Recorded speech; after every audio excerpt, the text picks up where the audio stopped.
I am live. Welcome back, Crime Stoppers. Oh my. It's on the. Can you see this? 21-7-13-322. That's the IRS manual right there. Gee, so much to cover, so little time. Ghislaine Maxwell was arrested today, and that's all over the place, and everybody's all excited about it. This one, I think a lot of you are not going to be happy with me. Well, you Trump supporters are not going to be happy. Trump supporters are as bad as the Democrats. And just remember, they use your goodness against you. They use their goodness against them. So a lot of them just cannot conceive of the fact that they're being played by both sides. So one more time, let me see if I can explain this in a way that makes sense to everybody involved. First, be advised, I am no longer a U.S. person. Oh, that's getting exciting out there. I'm not a U.S. person. Therefore, I cannot vote because I do not require representation. Look what I got. Let's see here. And this is going to be a great envelope for claiming stuff. Look, and they even sent me a self-addressed envelope. And I now have this little thing is rather important. And these barcodes right here are rather important when it comes to claiming bonds. This comes from the Treasury Retail Services, Security Services. So yes, I'm on the path down. And see, I need to write them a little cover letter. Oh, by the way, I'm not dead. Right? I'm non-decedent. And there's a bunch of things that I need to inform them because they don't recognize me. Right? So you need to introduce yourself and get them to recognize the fact that you're not a dead thing. Anyway, these are the special forms that I needed from, let's see here, am I going to put this here? I'm going to put this like this, and then we'll see it here. Oops. From these guys, Treasury Retail Security Services. It's got all the barcodes on it, though. See, right? You can't just send me your own forms all the time. You have to, yeah, we'll skip all those. This is the ones I wanted right there. See them? Oh, yes, I got them there. Okay, so now they're blank. I'm going to, see, because it has, this is what I needed. You guys don't understand. Anyway, then you can't just go get a notary. You got to go get a seal on this. And you only can get a seal from your branch manager at your bank. A banker needs to guarantee your signature. You can't get it with a regular old notary. You need to get it from a banker, from a financial institution. And this will be my third seal. See, you need to know your numbers. And you need to know what they mean. Like this one, this is, look up Ecclesiastes 7:13 and then 3:22. This will have something to do about, if God made it crooked, who can make it straight? And 3:22, if you don't know 3:22, that's Genesis 3:22. Many people go there and they don't read it, or they don't understand what they're reading, apparently. But basically, that tells them, and you're going to explain to them, oops, I need to put this back in here, keep all my paperwork together. You're going to explain to them which path you have decided to embark on, right-hand path or the left-hand path. But anyway, your citizenship, you are allowed to expatriate from the U.S. corporation known as United States. So United States lets you, do you hear the? There is no the. United States lets you, what's the word I want? Hey, this paperwork, I'm not going back inside yet. Lets you expatriate. But if you're going to expatriate, there's a way to go about it. And standing up in court and making ass and saying that you don't consent is not the way to go about it.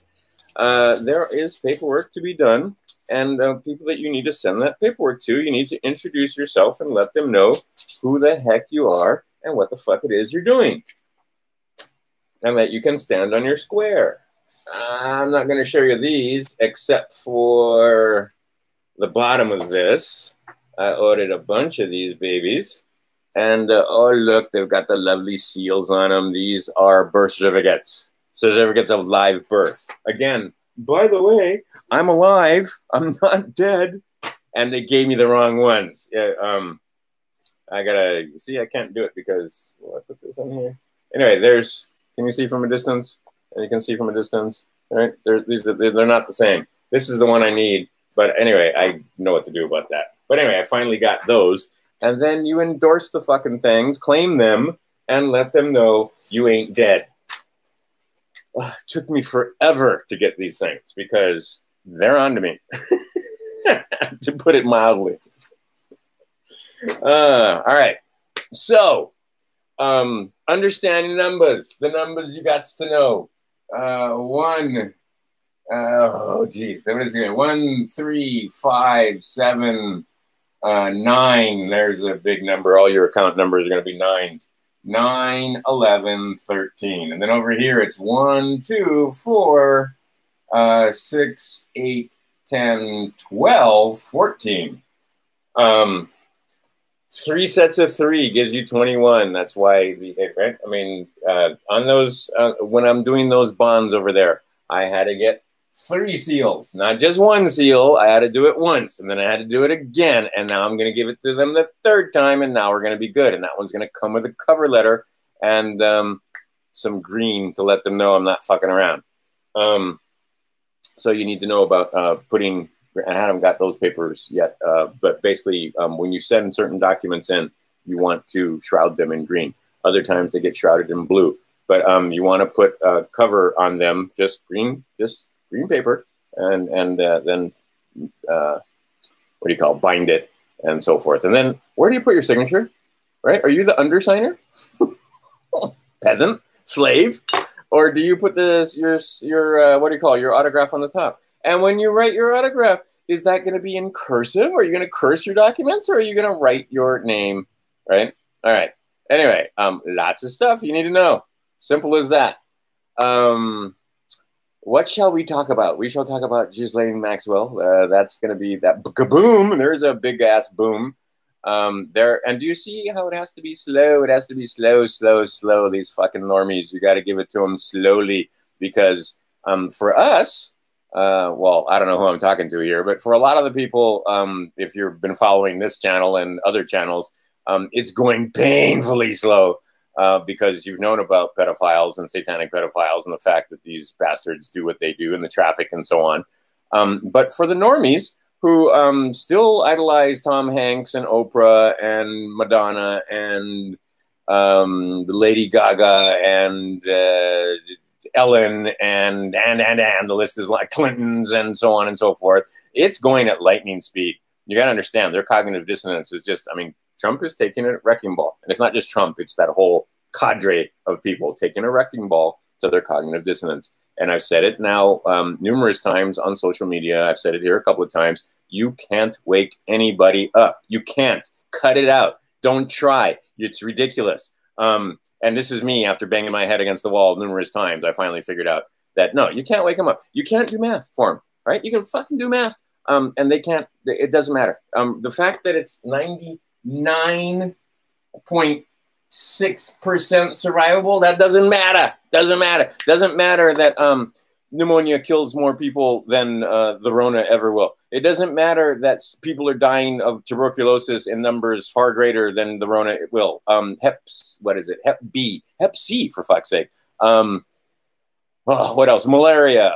There are many, many killers out there. Are they going to test you to get on a plane for any of that shit? Are they going to test you for pneumonia or for tuberculosis or for, right? Do you need a TB test to travel? No, but they're going to try and make it so you need the right for Rona. So why don't you ask your friends why that is? If all these other diseases cause more death and mayhem than the Rona does, and the Rona is turning out to be even less because threat of attack just as good as attack. See, because it's very simple. I mean, for us, it's very, very simple. So, but you can't explain this to them because they can't fathom it. But it's very simple. Satanic pedophiles, people that worship Satan, people that drink adrenochrome, people that are involved in traffic and have always been involved in traffic. The slave trade has always been around. It never went away. They made it look like it went away, but it didn't go away. And that slave trade isn't just for secular slave trade. That secular, that absolutely is going on. And when I say secular slave trade, I mean people that aren't bleeding them out or selling their organs. They just fucking want somebody to clean their house that they don't have to pay. That want somebody that will do construction work for them that they don't have to pay. Slaves. I mean, people that, right? But here's the problem with slaves. and there's a lot of people that you might be slaves and you might not know it. But if you have slaves, you got to feed them, you got to clothe them, you got to take care, right? Okay. But then you don't have to pay them. Okay, those kind of slaves get awfully pissy. The other slaves, us slaves, where we feel great because at the end of the month, we have, paid all of our bills and our insurance and our mortgage and our rent or whatever it is, and car payments and credit cards and all the interest and all the other fees and taxes and licenses. And we still have food on the table and a roof over our heads, and we happy. We're not slaves. We're free. I'm going to go vote in November. Anyway, the idea is that it's really simple, slaves, for all of us to understand, is that slavery is still going on. There are 300 families. Go look in 1865. The congressional record will tell you which 300 families were exempt from the 14th Amendment of the United States corporations. Right? Because here's the deal. The United States, God, I can't do it. Well-trained.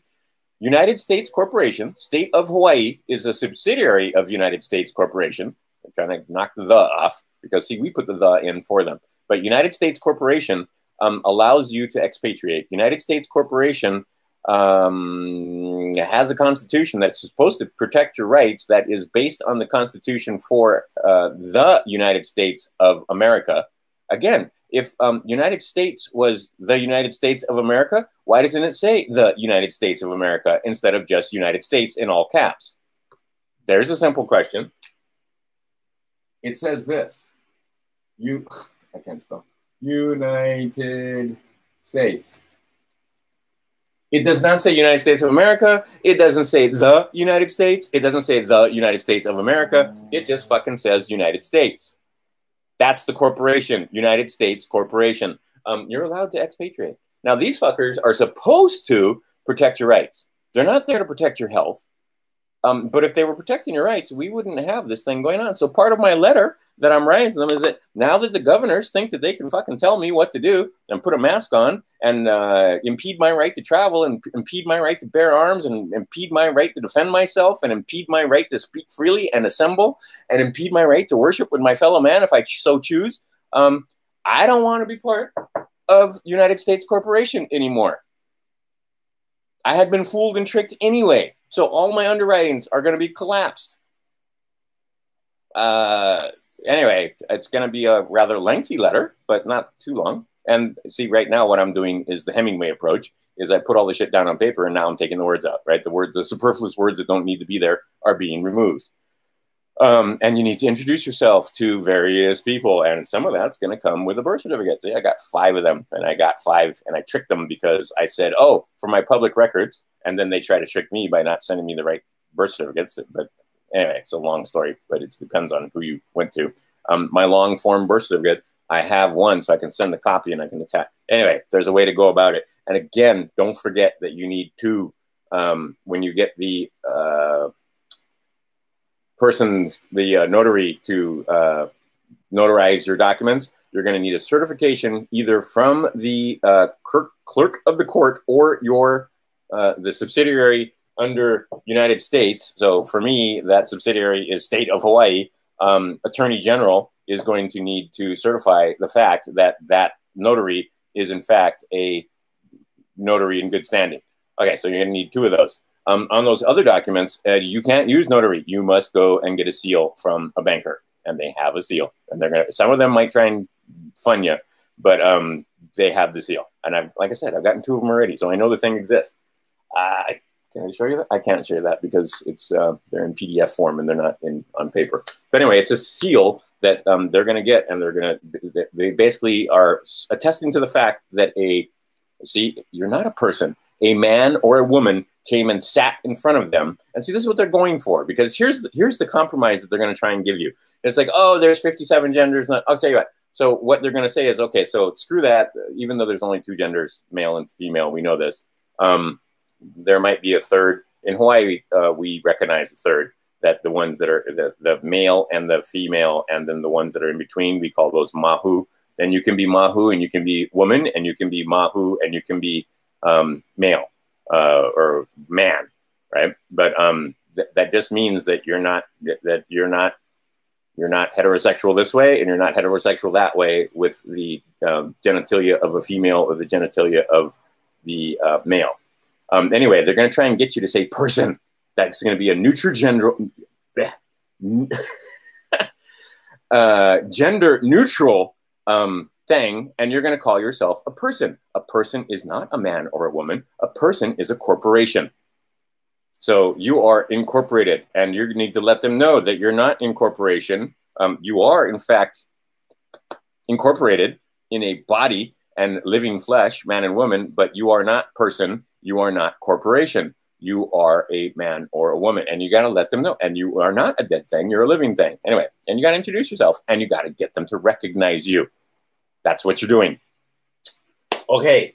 So yeah, see, I sidetracked myself so much that I don't even remember what the hell I was talking about. But the idea is that what's coming here, that it's actually very, very, very simple. I'm excited because there's so much going on. Like everybody, like I see people that they're losing their minds and they're getting stuck at home, and they just they're they're getting depressed because they're seeing people stepping in front of trains and in the Midwest and committing suicide, and like I said, wife beating and husband beating are up, and overdoses up, and they're getting. And now we've got the second lockdown coming. Who didn't see the second lockdown coming? I saw it. Right? When I saw that they weren't, because I thought they were going to put an end to this in April, but no. Could I have been more mistaken? I couldn't have been more mistaken. I thought that Easter Sunday that the jig was going to be up, and then nope. They must go much more slowly. But here is the simple thing that you need to use Socratic method to get your friends to understand. There are such things as satanic pedophiles. They do, in fact, traffic humans. There are those that are just wanting slaves that would never sacrifice slaves on an altar or, blood sacrifice or any of that. They're just wanting slaves. But there are definitely those that, in fact, worship the elder gods and will... We're thinking nothing of doing horrifying shit that you don't want to imagine. Don't take your mind there. But it happens. All right.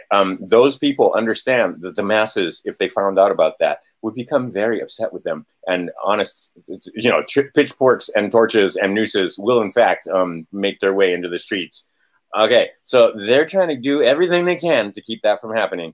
And the guy that they're trying to smear and that is the tip of the spear on that one is a man named Donald Trump. He ain't your friend. He not your friend. If you think he your friend, you silly. What are they trying to do? They're trying to get you to make a pledge. They're trying to get you to become part of the United States corporation, right? I keep using they want you to be United States corporation citizens, right? They want you to have citizenship here. If you have citizenship there are many benefits and privileges and civil liberties that you can get. It's a socialist system. Yeah, you can do that if you want to. Or you can expatriate and get out from under the whore of Babylon, which is falling as we speak. That whore is falling over, and you don't want to be under the whore of Babylon when she falls down on top of you. But you want to remove yourself from this and get to the de jure thing that you thought you were part of, which is the United States. You want to be the people mentioned in Article 4 of the United States Constitution, right? The United States of America Constitution, the Constitution for the United States of America, which was set up for no other reason than to secure your rights.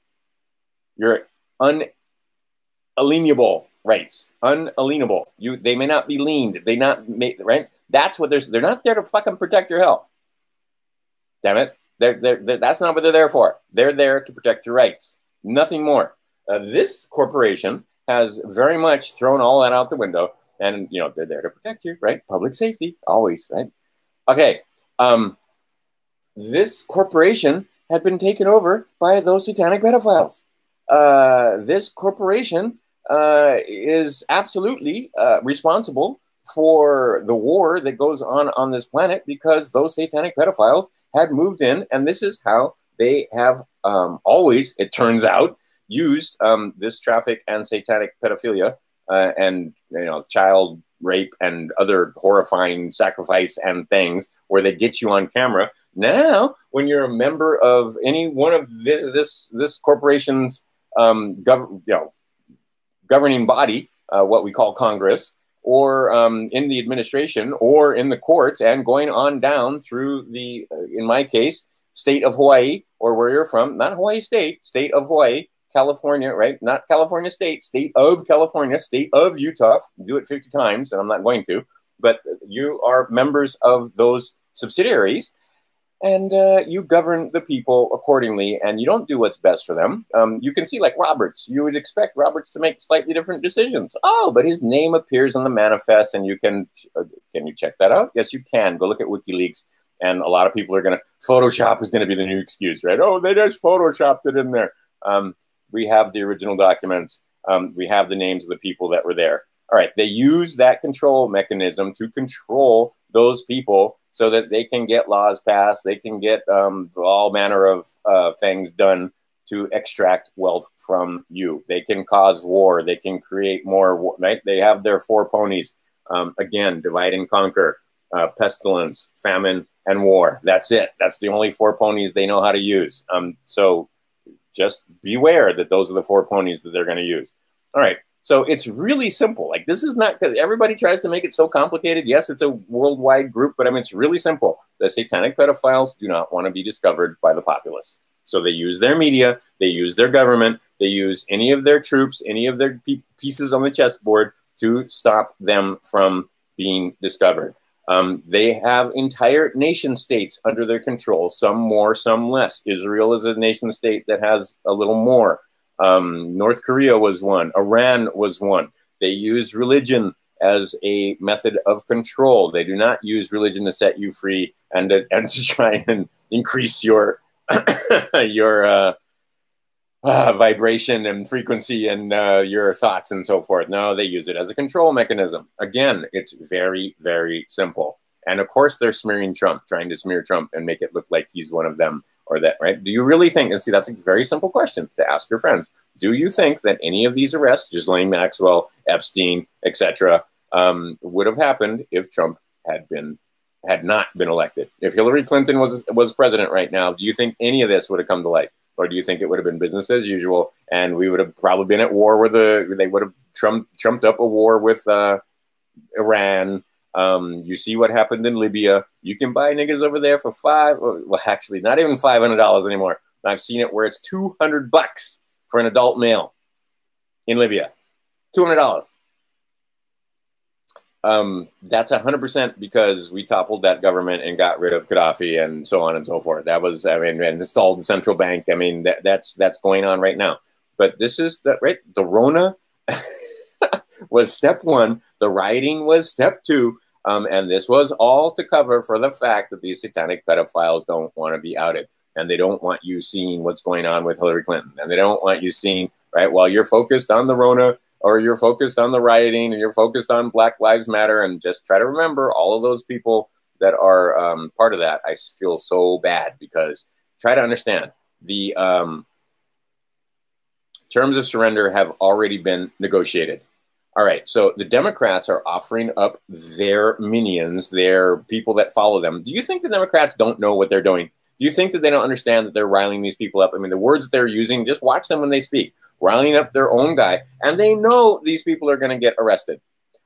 They own the prisons. The Republicans own the prisons, private prisons. They're just divvying up the spoils of war, right? Their gentlemen's agreements are going on right now. While they gave your friends $1,200, billions and billions and billions are going to, oh, wait, I got the numbers for this. And these aren't even the most recent ones, but 3-month increase in wealth, 51 billion. Okay, a billion. How much is a billion? That's 1,000 millions. 51 times is the increase in the last 3 months for Bezos. 34.3 for Zuckerberg, 29.7 for Buffett. Another 26 for the Walton family. Why? Because mom and pop has been wiped out. Again, what are they doing? They get their minions, these Democrat idiots, to go out there and burn shit down and take out mom and pop. Then they use the Rona also in conjunction with that to make sure that mom and pop can't open. So what do? You go to the Walton family. You go to Bezos. You go to, right? Okay. So 26.3 for the Walton family. This is billions. 25.5 for the Gates family, only 17 for the Koch brothers. Let's see here, 17 for the Page, 16 for Brin. If you don't know the families, look them up. 14.5 for Ellison, 10 billion for Ballmer. It is 243 billion has been shoveled off just that way, and just redirecting the funds when it comes to the shifting the where you spend your money in the economy from mom and pop to ordering from Amazon, from like here on Maui, more and more places. Yelp says something crazy like 53% of businesses. Wait a minute, let me get the right numbers here. Wait. The number is, this comes from Yelp, by the way. This is not just pulling numbers out of my butt. 53% of restaurants that they surveyed said they're not going to be reopening. 41% of small businesses, according to the Small Business Administration or whatever the hell it is, 41% of small businesses won't be reopening. Of those, they will be selling off all of those assets cheap. Who's going to buy up the assets? Trump and his buddies. Who's going to buy up the assets? The Democrats and their buddies, right? Those billionaires that are either Democrat or Republican, same fucking bird, people. They're working in conjunction to rob you, okay? They're working in conjunction to get you to pledge. They're working in conjunction to get you to sign up. Oh, I got to vote this time for sure. All right, now you vote. Now you're a U.S. person. Now you're part of United States Corporation, and now they got you. This is a plan that's well orchestrated. Trump ain't your friend. He's enemy of your enemy. Make no mistake. I recognize enemy of my enemy, but that doesn't make him your friend. And see, Trump supporters hate to hear this. Where we go one, we go all. Right? Put your red hat cap on, and yeah. Are you still taking your shoes off at the airport if you can travel? Are you still having to go through the scanners at the airports, or did Trump get rid of all that? No. Your Fourth Amendment is still right. These guys are not protecting your the basic amendments, right? The First Amendment, the Second Amendment, well, Third Amendment, you don't really have to worry about them sheltering troops in your house. Fourth Amendment, you are not secure. As soon as you leave your house, you are subject to plunder. If you try to get on an airplane, they get to search your shit. I'm so old, I remember when they didn't get to search your shit because of Fourth Amendment. But they don't give a fuck about you, right? They're not here to protect your rights. They're not here, so you have to stand up and protect your own rights. Now, I find out that you get, and I don't have those. I should print those out. But anyway, there's a certain set of documents that you can send in to get a passport, so that you can secure your right to travel, which is one of the unalienable rights that you had before these corporations existed. You had the right to travel on the ground. So in order to cross borders and to cross checkpoints, in order to pass ports, and there's a whole lot more to it than that. There's numbers that go there that have to do with your various accounts. But when you get that document, it's free. It didn't cost you a dime. Right? The other document, that other passport, do I have my other passport here? Well, yes, I do, because I've been looking around. This one, this costs money. The other passport, it doesn't cost you no money. Why don't it cost you no money? Oh, because it doesn't cost you any money because you have the right to travel. Okay, you don't even know. Most of us don't even know about any of this, right? That there is this other passport that you can get that comes with some other stuff. Oh, and by the way, look it up. You want a letter of marque? You can get a letter of marque. Well, you can ask for a letter of marque. It doesn't mean that you're going to get it. What would you want a letter of marque for? Anyway, because there's pirates out there, and the time for, I see, and I can't talk about it because I'll get in serious trouble, but you know what time it is. There's a lot of people on this list. You know exactly what fucking time it is. And it's well past time that we do what needs to be done. And what needs to be done, most people don't have the stomach for it. But it's time. What needs to be done needs to be done. They have crossed the line. The criminal property damage, not a problem. Pulling people out of their cars and beating them because of the color of their skin. We know what needs to be done. We know how to stop these people. They're cowards. They are absolute cowards. Go look at your history, damn it. Go look at how the Chinese and Mao took over and what they did in China, right? And this is their plan. It's the plan. And obviously, they're not calling it the Chinese virus for nothing. This is asymmetrical warfare, my friends. asymmetrical warfare, and they very much read Sun Tzu. So if you haven't read Sun Tzu, I'd go read Sun Tzu if you get a chance, and try to understand what the words mean and understand the tactics that are being shown to you in plain view right in front of you. But see, both sides know. And the one side, United States Naval Intelligence, these are friends of mine, and guys in NSA, they got wind of the plan, and they came up with a counter plan, and the counter plan is winning. It's as simple as that. But what they had planned to do is take over the same way the CCP took over China, the same way the Bolsheviks took over Russia, the same way they did it in the 30s with Germany, Zimbabwe, Venezuela, Cuba, Bosnia-Herzegovina, name it. It's over and over again. It's the same fucking plan. This time they use medical tyranny. But what do they do? And you know, defunding the police and getting so that they're getting the prisoners out of prisons in the Democrat states. They released all the prisoners and basically told them, "You go loot, and you'll be out the next day. Keep the stuff, right? You can keep the stuff as part of your winnings or part of your bounty." So basically, they always take criminals and turn them into pirates. They've always done this. Anyway, so, you know, but they released them because it was the Rona. They released them because they didn't want them getting the Rona. Not because they'd go out there and they're criminals. They're already in for all manner of stuff. Why wouldn't they go out and create mayhem? And they ain't got no job. So what do? Go bust a window and grab a Rolex or two, and you can know how to fence that and so on. The plan is the same. So they create chaos. And out of that, and they get the people, their own people, sacrificed on this altar. But like I said, they lose. So what's going to happen is you'll see these, and it's sad because these are children for the most part, misguided and stupid children. But that stupid child was throwing a Molotov cocktail at a police car. They're going away forever. That's a life sentence. Many of these guys that are pulling down statues, criminal property damage, and there's all manner of other stuff, and then having Trump being able to declare them enemy combatants. Those are 10-year sentences.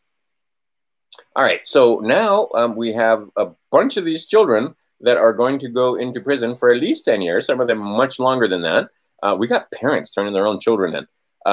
Now, like I said, the terms of surrender, that's part of the terms of surrender. Okay, we give you the most radical of our people because they know they're fanning these flames. They know what they're doing. The Democrats and the media know what they're doing. They know that they are causing these people, because they have control of their minds, to get out there and harm themselves, basically. They think that they're protesting for anti-fascists or peace or for regime change or because they're mad at Trump or whatever the fuck it is. Bottom line is they're going to get rounded up and they're going to make money off of these prisoners. How do they make money off of it? From taxing members of United States Corporation. Because that's how the prisons are paid for. Is not that the government doesn't pay for that. The government doesn't have any money. Right? The only money they take from elsewhere. So they take it in the form of taxation, fees, license, etc. The other thing, the United States of America, they make their money off of tariffs. Right? Oh, income tax also here. Right? They can get you to pay your income tax. That's always awesome. But the idea is, boils down to all fucking wars are banker wars. All of them. There has never been a war that we've been involved with since the beginning of this damn country that didn't have to do with these bankers. And it turns out the bankers, many of them, not all of them, but many of them have this crazy religion in which they, it's the morning star, it's Lucifer, it's Moloch and Baal, it's Saturn, it's crazy talk, but they worship this thing, and they've implemented the system, the same freaking system that was in place when Christ Jesus was walking around. It's the same damn system. I spent a lot of time since you last saw me. I have read Isaiah, I have read Thomas, and a bunch of the ones that are quote unquote non-canon. Gospel according to Mary Magdalene. Yeah, there's an interesting one. But right, it's the same system. So of course it rhymes and it looks prophetic. And not to mention these guys are, both sides are talking how it's going to be biblical, and they have the ability using technology and a few other things to bring about some of the stuff that was in that book so that it looks even more biblical, so they look even cooler, and they get your mind and they get you to sign up and become United States citizens. Right? You're not, it's not the United States of America, it's United States corporate citizens. And now they got you. Right? And those birth certificates, you pledge, or you pledge with your mouth, or you pledge when you go into the military, they got you. And you pledge to them. They own you. Right? And it's not a joke. This is not hyperbole. This is not me. They fucking own you.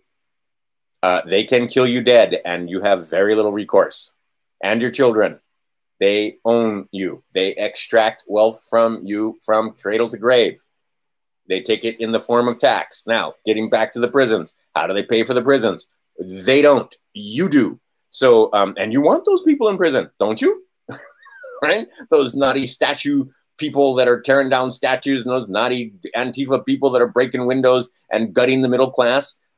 What does that do? Well, that helps them make money. Bezos and Waltons and all the people in the big corporations that are billionaire buddies of Trump's are making money off of this.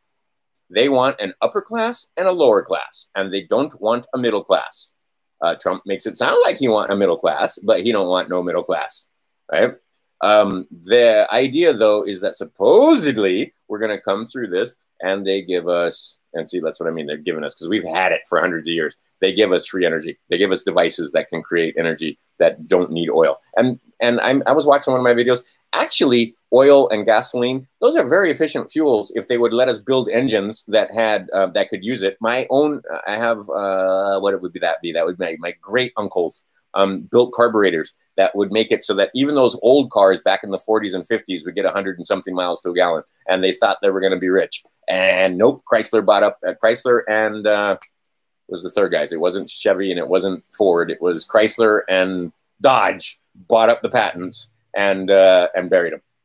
Right? Gave them a little bit of money, and because they had even wrote for royalties, but they didn't ever use the carburetors because they don't want you getting 100 miles to a gallon. And this is, like I said, this is the big old cars that, you know, back in the 40s and 50s that were made out of steel and weighed a lot of money.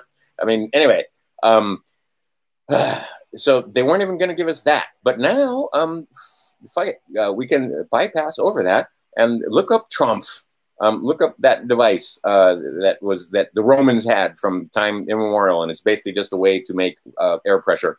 And when you make air pressure, if you know how to tap that air pressure, you can turn turbines, you can do elevators, you can exhaust and ventilate mines and so forth using very simple falling water technology. Water is a way to make energy, and it's all around us all the time. They're starting to ship. You see this little device you can get now for like $100. It's a little air conditioner, and it's water is what makes it work. Anyway, that much technology is going to be released to us, but there's a lot of cleanup that has to happen first. And a lot of these mushroom cults and the fish head cult and all these other cults that have the brotherhoods and fraternities that have taken control, absolute control of our energy generation and the sciences that are explained to you in school about that energy generation stand to lose too much. So they need to be removed. They're satanic pedophiles anyway, so they got to be taken out of the way. You'll see. The mushroom cult, these guys that, like I said, the fish head cult, you can see them in plain view in Rome with the fish heads on their heads, these Catholics. But the mushroom cult, they're a little more quiet about it, and they've gotten behind the scenes. But what you see is the corporations that they put out in front of them, and those corporations are called pharmaceutical companies. And they work in conjunction with the other brotherhoods. So part of the deal, and they're showing you what the plan was to inject you with all manner of fun stuff because of the Rona. And there were going to be a whole lot of other adjuncts in there for tracking and all kind of fun stuff. If you choose to take that vaccination, your choice. I doubt seriously they're going to mandate it. If they do try to mandate it, again, you know what time it is. But I doubt seriously that's going to happen because Trump understands. And well, and again, when I say Trump, it's not just one guy, Trump and his lovely wife and so on. It's a huge, and I mean huge apparatus behind him for which he is the front man. And that apparatus, the baby bombers, those that bombed babies, that had no issue going along with the satanic pedophiles for centuries, And in the last case, you've watched them do it for the last 30 fucking years. They've been dropping bombs all over the Middle East. Do you think those people are happy with us? All right. They went along with it. They didn't say no to the satanic pedophiles because they made money, right? Those corporations, the military industrial complex made huge amounts of money. All right. So, I mean, huge. I mean, astronomical sums. I mean, it's just incredible how much money these guys made bombing babies in the Middle East. And then telling you that and your friends that this was, America doing right and oh God, and bringing democracy to the Middle East and getting rid of those naughty dictators so that we could have slavers instead. And I mean, get a clue. All right, so the idea is that Trump is actually, it looks very much on paper. We'll see if he pulls through, but part of the plan, because it's a big plan on the other side, is to bring the troops home. All the money that those troops were spending in the Middle East and all those Middle Eastern countries is going to be spent in the several states instead. All that money that we were spending on bombing these other people, and then, of course, we bomb them, and then we spend money, supposedly, it rarely gets to the people, but then, bomb the fuck out of them, and then come back and give them foreign aid and, rebuild and restructuring. And you know that what they were doing, you can see them do it in Ukraine, you can see them do it all over the place. Is that, yeah, now we give them a foreign aid package or we give them some kind of money and they intercept it and bring it right back and put it into their pockets by putting their children and family and relatives and loved ones and other people on the boards of the corporations and so forth in a position where they get that money, right? That we were supposed to be spending on foreign aid or we're supposed to be spending on rebuilding the countries. All right, so all that's going to pretty much come to an end. Do you understand how much they hate the concept of not being able to get that gravy train anymore and how they'll fight to do anything to get rid of this guy? And if you're in the crossfire of the Rona and the rioting, well, too bad, right? Fuck you, because they don't care. You're the little people. But anyway, they want that money that would have been spent in the Middle East or in whatever country that we just got done fucking up and bombing for themselves. But no, what they're going to do is take that money and put it into the coffers and use it, roads and bridges and clean water and I get it. They're going to, right? And housing projects and all kind of stuff. And for the minorities and so forth, they're going to put money into schools and education and so forth that would have been spent overseas, right? Because Trump is bringing the troops home. Now, all of that money is going to get spent here, and that's billions and billions and billions and billions of dollars that's going to go into the American economy. And you can get a piece of that. You can get a piece of that in the very old, like in my own family. When they were wiped out in the last time they pulled this in 1929 in the 1930s in the Great Depression, the way that and this is the white side of the family going up the Lithuanian pathway, he was forced to accept benefits from United States corporation because, right, they broke his legs and then gave him benefits, right? There's a great thing where I've seen some performance art now, and it was Dave Chappelle talking about the bottom bitch and talking about how he tricked that woman and how it works, right? And what he was saying is like, you want that woman to be your concubine and your best woman, right? Beat her with a hanger and then draw her a bath and make her feel better. And she'll forget that you're the one that beat her in the first place. That's the United States government in a nutshell. So anyway, my family didn't forget though. So their farm, everything taken from them, and now he's forced to take public assistance. These are prideful men, and they didn't want to take public assistance. Like I said, one of them said, fuck it, and went back to Lithuania. And to this day, that's where okay. The other side of the family is still in the Midwest, in the Iowa, Illinois area, and Missouri, and anyway, Midwest. White folk. And what he wound up doing is digging ditches, digging sewers to pay back the money that he got in public assistance because accept no benefits, accept no benefits, accept no benefits. All right, except for what you make with your own labor or what you're entitled to by your birthright, but accept no fucking benefits, right? This is how they get you. There's one about the pigs, right? The plow. There's this. I can't remember the name of the pig, but it's a feral pig that's known for being very, very wild and nasty. And the boars will gore you and kill your dogs when you go hunting for them. They're not afraid of you. They don't consider themselves lower than you on the food chain. Let's put it that way. How do you get them? Feed them, right? Build a pen, give them food, give them food, give them food until such time as you can throw the food in the pen, close the gate behind them. That's what they did to most of the men and women who considered themselves free men on this continent. Oh, free men, Social Security. Oh, we'll take care of you when you get older. We'll take care of your kids. Oh, look, here's some free education for your children. Did they tell you about a free passport in that free education system? Did they tell you how to claim your bonds? Did they tell you what the fuck was happening when your mommy signed that birth certificate? Did they tell you anything about 21, 7, 13, 322? Did they tell you anything about that? Did they teach you about trust? Did they teach you about any fucking thing? Or did they just enslave your mind? And then when somebody comes along, like Patrick Devine, or there's lots of different people that have come forward now. Crap, and none of the names are going to come to mind. But I mean, lots of people have come out and said, "Look, get out from under the whore of Babylon," right?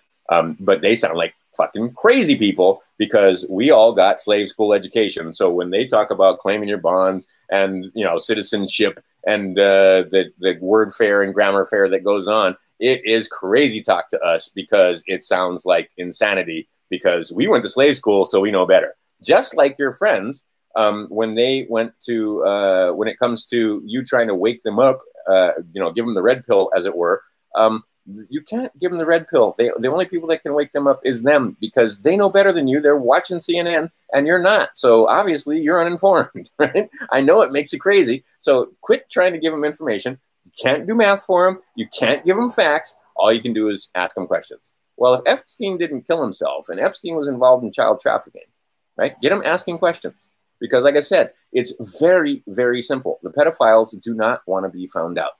That's what all of this is about. That's as simple as that. Why are they willing to create felony and commit felony after felony after felony after fucking felony? Is because they are of the belief, or were of the belief. And why are those four governors, or I guess it was 5 governors now, that put people into the nursing homes to jack the numbers up? Because they figured that this was part of the plan, and the part of the plan was to get rid of Trump, and they would never be held to account. Same thing with all these different people in the FBI, CIA, DOJ, all those 3 little letter organizations. They didn't figure that they would be held to account because, one, they didn't figure that Hillary would lose, because if Hillary won, none of this would have come to light and everything would have been business as usual. She didn't win. So they're still counting on the fact that, well, she didn't win, but we're going to get him out. And we'll get them out with impeachment, or we'll get them out with this, and we'll get them that. And so they're willing to commit more and more felony. Why are they willing to commit all these felonies? And I keep hearing this from Greg Hunter and Destroy the Illusion guy, whatever that guy's name is, and even David Wilcock and all these people that right? Okay, why? Is because of the satanic pedophilia. It boils down to the satanic pedophilia, right? Because if your friends knew what these fucking people were doing, right? And here in Hawaii, it's seeped into the consciousness. Wait a minute, there's a lot of kids missing on the Big Island. Children, right? They're kids now, but they were children. The idea is that, yeah, it's an island. What the fuck? We don't have, there's no way to fly out of here at the moment. So where did all these children? Oh, boats. And it turns out that a lot of these traffickers, they don't speak English so good. They have an accent. Anyway, letters of marque. Right? These people, ugh. Anyway, they snatch children. Yes, they do. Right? And they get them out of here on boats. And some people have figured out there's these things called submarines because they have submarines. I mean, it's crazy talk, but no, the smugglers in traffic have figured out that if you're in a surface vessel, that can be problematic. You can't fly at the moment because guess what? We absolutely own the air, but we don't own the sea. What did this is how I keep these videos up. Because they got really excellent AI when it comes to hearing, but they are really shitty at figuring out letters and stuff like that. That's why you get captchas and so on.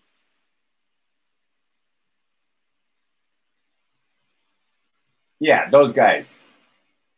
So if you know your alphabet, you know what letter comes next, right?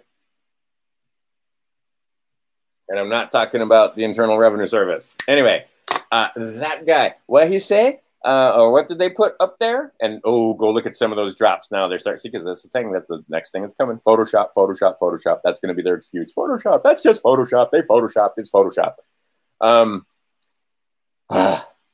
And see, and Max, I'm going to skip that. But anyway, they have been saying very clearly, watch the waters, watch the waters, watch the waters.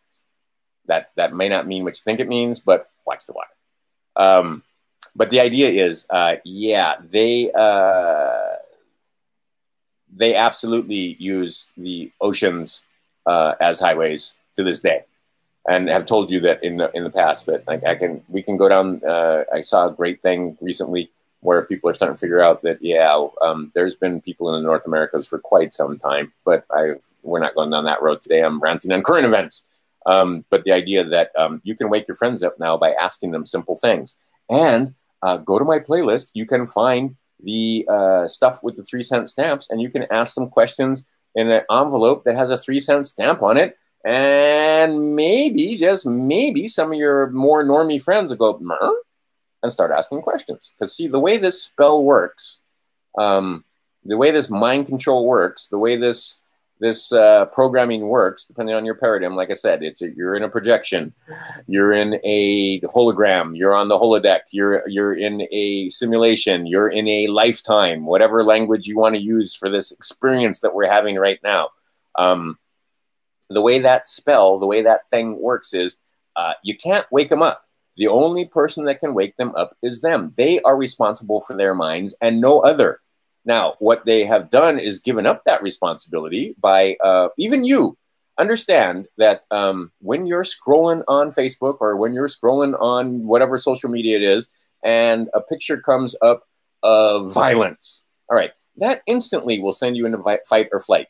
And I'm not going to get too terribly esoteric, but I can get into the chemistry that happens when you immediately see that. In your microbiome, in your stomach, some of those things, when that fight or flight happens and you get that feeling in the pit of your stomach, the good guys in your stomach die. And more of the bad guys take over. And then you can get candida, and you can get all kind of other of the quote-unquote not so good microflora to grow, because your bad microflora, or excuse me, your good microflora is outnumbered by the bad microflora. And you get that feeling in the pit of your stomach, and then you get anxiety, and then you get depression, and then people can't sleep. Like when you find out, or when I found out about just how pervasive and how sick and wrong and how much was going on when it came to children and trafficking and so forth, you can't sleep, and your stomach feels yucky, and that's good, poor for your health. So that's why I started to change my attitude and started laughing and started quit paying attention to that stuff, because they know how to program you. Even if you know it's bullshit, even if you know it's a false flag, even if you are just scrolling past it, it still has effect on your physical person. And there is all kind of chemistry. And you know what? I'll put a video down there. I'll put 2 videos on there. One is from Amazing Polly, love that woman, Canadian, that talks about, is this torture? Yeah, it's torture. Yeah, they know what they're doing. Definitely. It's mind control. It's control through fear. They know what they're doing. And then there's another one that I'll put on there from SGT Report that talks about, and you put 2 and 2 together yourself, I hope, and talks about the actual chemistry that goes on, physical chemistry. And then we can get into the more esoteric, if you want to, when it talks about the loosh and them being able to drink that fear, as it were, eat that fear. But what they want is you in constant anxiety, constant fear. They don't want you making love to your woman. They want you beating on your woman. They don't want you happy and partying and going to parties and stuff like that, and going to church, because a lot of people I know that go to church, they feel good when they go to church and they hang out and fellowship, and you bring the cornbread and the to the potluck afterwards, and you eat and drink and laugh and have fun. In Hawaii, a lot of the churches that I used to go to as a child, that was part and parcel. You went there on Sunday, you did the worship, and then afterwards you had potluck and you played music and you laughed and sang, and by the end of the day you felt great, and it was an occasion. They don't want that. They don't want that. That how does that help them? That doesn't help them. They don't want you laughing and smiling with your children. They want you angry at your children, right? And you don't understand how many, like I said, in this crew, this is probably not a good crew, but there are other crews. I mean, because I'm preaching to the choir, I assume, for the most part. I don't think there's too many people here that are not. understanding what I'm saying. It's just me talking back to you through me, right? Because there's only one of us here, my friends. But anyway, the idea is that they don't want you happy. They want you upset, offended, and fighting, right? Because that's pony number one, is divide and conquer. But I can't tell you how many of my son's teenage friends have zero respect for their parents now, because their parents are you know, what do they call them? Oh shoot, there was a COVIDiots, and what was the other one? Mass tards or whatever. But their parents, they see that this is no more deadly than a flu or a common cold, and they've been told that they have to stay home from school. They couldn't have graduation. They couldn't have parties, you know, birthday parties. They couldn't just be regular children because their parents are being idiots. Do you understand how many of these teenagers have a zero, and I mean zero, less than zero respect for their adult parents now, because of this? Divide and conquer, divide and conquer, divide and conquer. Because again, they use their goodness against them. The parents are trying to protect their children because they've been told that this Rona could kill them, and oh God, put a mask on. And the children see through, because children often see through, right? And that's going to last for generations. This is a well-orchestrated plan to divide and conquer here. The funders of this are worldwide, because that organization is worldwide. They're in Dubai. They are in the Middle East. There were many of them in Wonderland, Saudi Arabia. There were many of them in African nations and European nations, Indonesia, and so forth. They come in Muslim form. They come in Christian form. They come in Jewish form. They also come in no religion form, like the CCP, which is the Chinese Communist Party, which is, I swear to God, is more than a large portion of this is from the Chinese Communist Party, because they want to take over the world. It's written in their manifestos. And they want to use this red communism to take over the communist country that is the United States, with their form of communism. But they can't come here because we all got guns. Yamato told you, you can't invade that country. There'd be a fucking gun behind every blade of grass. So they're not going to try and come here. What they're going to try and do, and what they've done quite successfully, is buy up certain members of Congress, buy up, and then use that blackmail, pedophilia, trafficking thing to help keep the secrets, and to help them get them in both ways, not just with money, but with, yeah, because I mean, you know, there's plenty of people that will take their money and you don't have anything on them, and they'll just smile and do what they want anyway. So they figured out, because that's a true politician right there, right?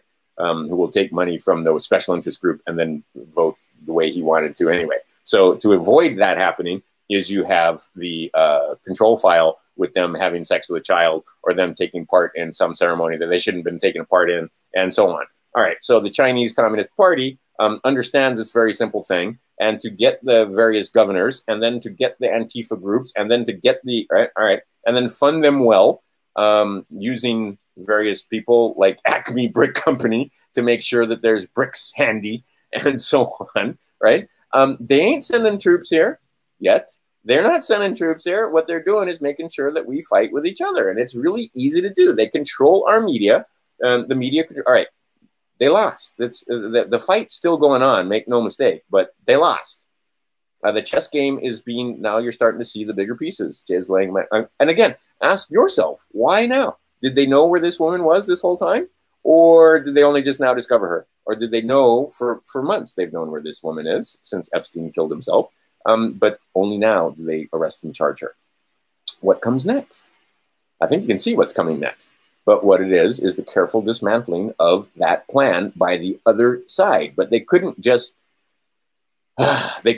go sweep up all the Antifa members and all the other liberal Democrats that dyed their hair blue, and Black Lives Matter, and all those other socialist, communist, Marxist groups that are out there under various banners and various names, because that would make them look like fascists. So again, what they allow them to do, and again, just take this. If Trump was your friend, why would he mention hydroxychloroquine when he knows that these petulant children will do the opposite? So when he said hydroxychloroquine, bam, the mainstream media and the left and came out and was like, oh, hydroxychloroquine will kill you and blah, blah, blah, right? When it turns out to be one of the safer drugs. I mean, they give it to fucking pregnant women, for God's sakes. It's one of the more safe things that we have.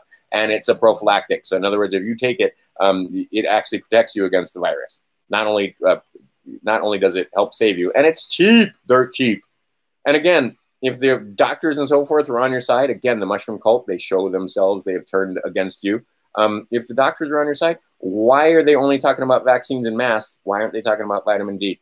I talked about vitamin D. If I know about vitamin D, they know about vitamin D. Vitamin C. And you just look at the numbers. There are no people with high amounts of vitamin D and vitamin C that are showing up with the virus.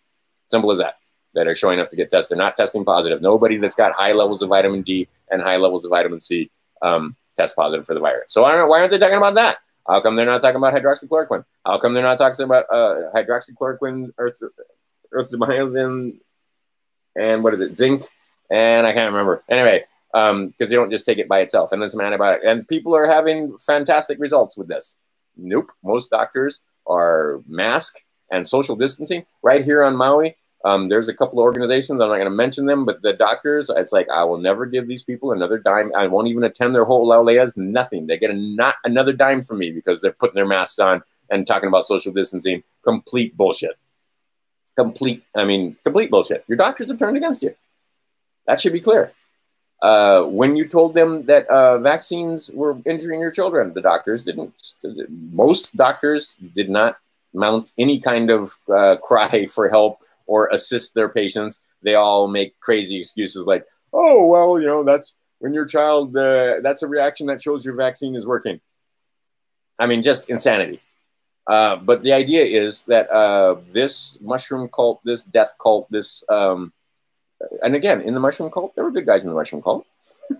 There are good guys in the fish cult. There are good guys in the Masonic Brotherhoods. There are good guys, right? It's not all bad guys, but they were definitely infiltrated and taken over by satanic pedophiles who never show themselves. Soros is a front man also.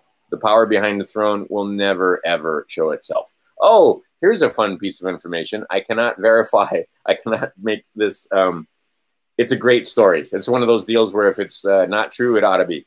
But the Windsors have been found out for the fraud that they are. And that's why you've seen pretty clearly the last couple of times the longest reigning queen was a farce. And English hate to hear this. But the Windsor family, yeah, they were usurpers to that throne. And they've been found out. So you see them in public. They're not wearing the crowns. They're not all decked out in there because they had no business. Anyway, the actual, quote unquote, a one and true heir of the British crown apparently is alive and well and living in Australia. And the story goes that they told him, hey, you're the King of England. And we're going to depose Elizabeth and her husband and that family and so forth, who are involved in traffic and all manner of sick things.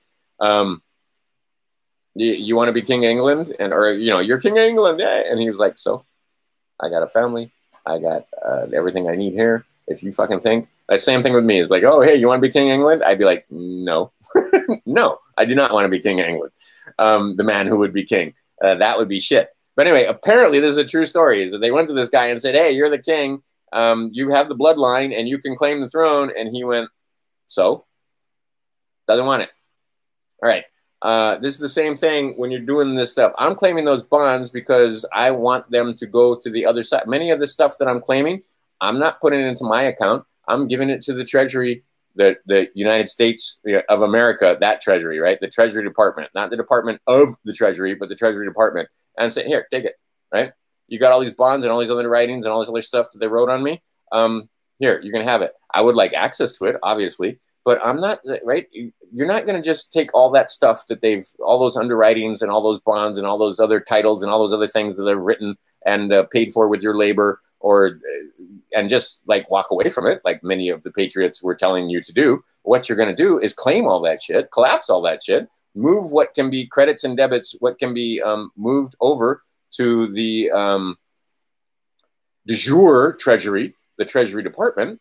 And yeah, get rid of it. Now you don't need a UCC1 because there ain't no bonds for them to get. There is nothing for them to modify. There is nothing there. What they were doing without your consent and without your knowledge was modifying your bonds, creating bonds, right? Writing out, making negotiable instruments on the sweat of your brow. And with your complete ignorance, you didn't know what was happening. So rather than you're not just going to walk away and let the bad guys keep it. What you're going to do is claim it and move it and give it to other guys and then get access to it. There's a way to go about this. And it's rather complicated.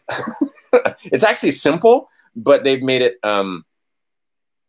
complex. The concept is simple though, because like I said, the understanding that say that social security number, that's a dead man's account. That's a dead man's chest.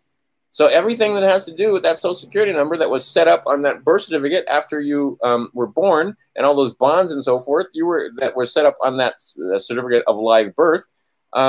Yeah, you need to claim all that stuff. You need to let them know that you're alive. You need to let them understand and recognize who you are. You don't just walk away from it. So the idea is there's a way to go about that. And then you hold them to task. You accept their oaths and you move yourself to the point where you stand over the United States, who are public servants who are involved in the legal business of governing. So they're involved in the courts. Another subsidiary of the United States is in the state of State of Hawaii Corporation, which is subsidiary of the subsidiary of United States Corporation. There's another subsidiary called Judiciary, all caps again, Judiciary for the State of Hawaii. That is yet another private corporation that is involved in the legal business through the courts and the banks. This whole system is being changed, by the way, right in front of your eyes. Okay, so in order for you to get out from underneath the whore of Babylon, you have to recognize the whore of Babylon. You have to recognize your status and change your status. If you're thinking you're a free man and that nothing needs to be done and that you can walk into a court of law and stand up and say, I don't consent, or you can stand on the side of the road with a guy that's got a gun and an IQ cap and tell him that you don't consent and that you're not involved in commerce and that you're not for hire and you don't have your fucking paperwork together, well, fuck you. You're going to get what you get. And you won't like what you get. What you need is not one of these, and you need this to have a little card that comes with it. The free one, there's a way of going about getting that document. And then when they see that, they see, oh, you're not United States Corporation. You're not chattel property. You're not incorporated. You're not person. This is a man or a woman that has reserved, rights that are supposed to be protected by United States Corporation. But they're not protected by United States Corporation because your governors are writing out rules and regulations and what is it? In this state, it's called rules and orders telling you can't go beach. Well, they've rolled that back because too many people got pissed off with that.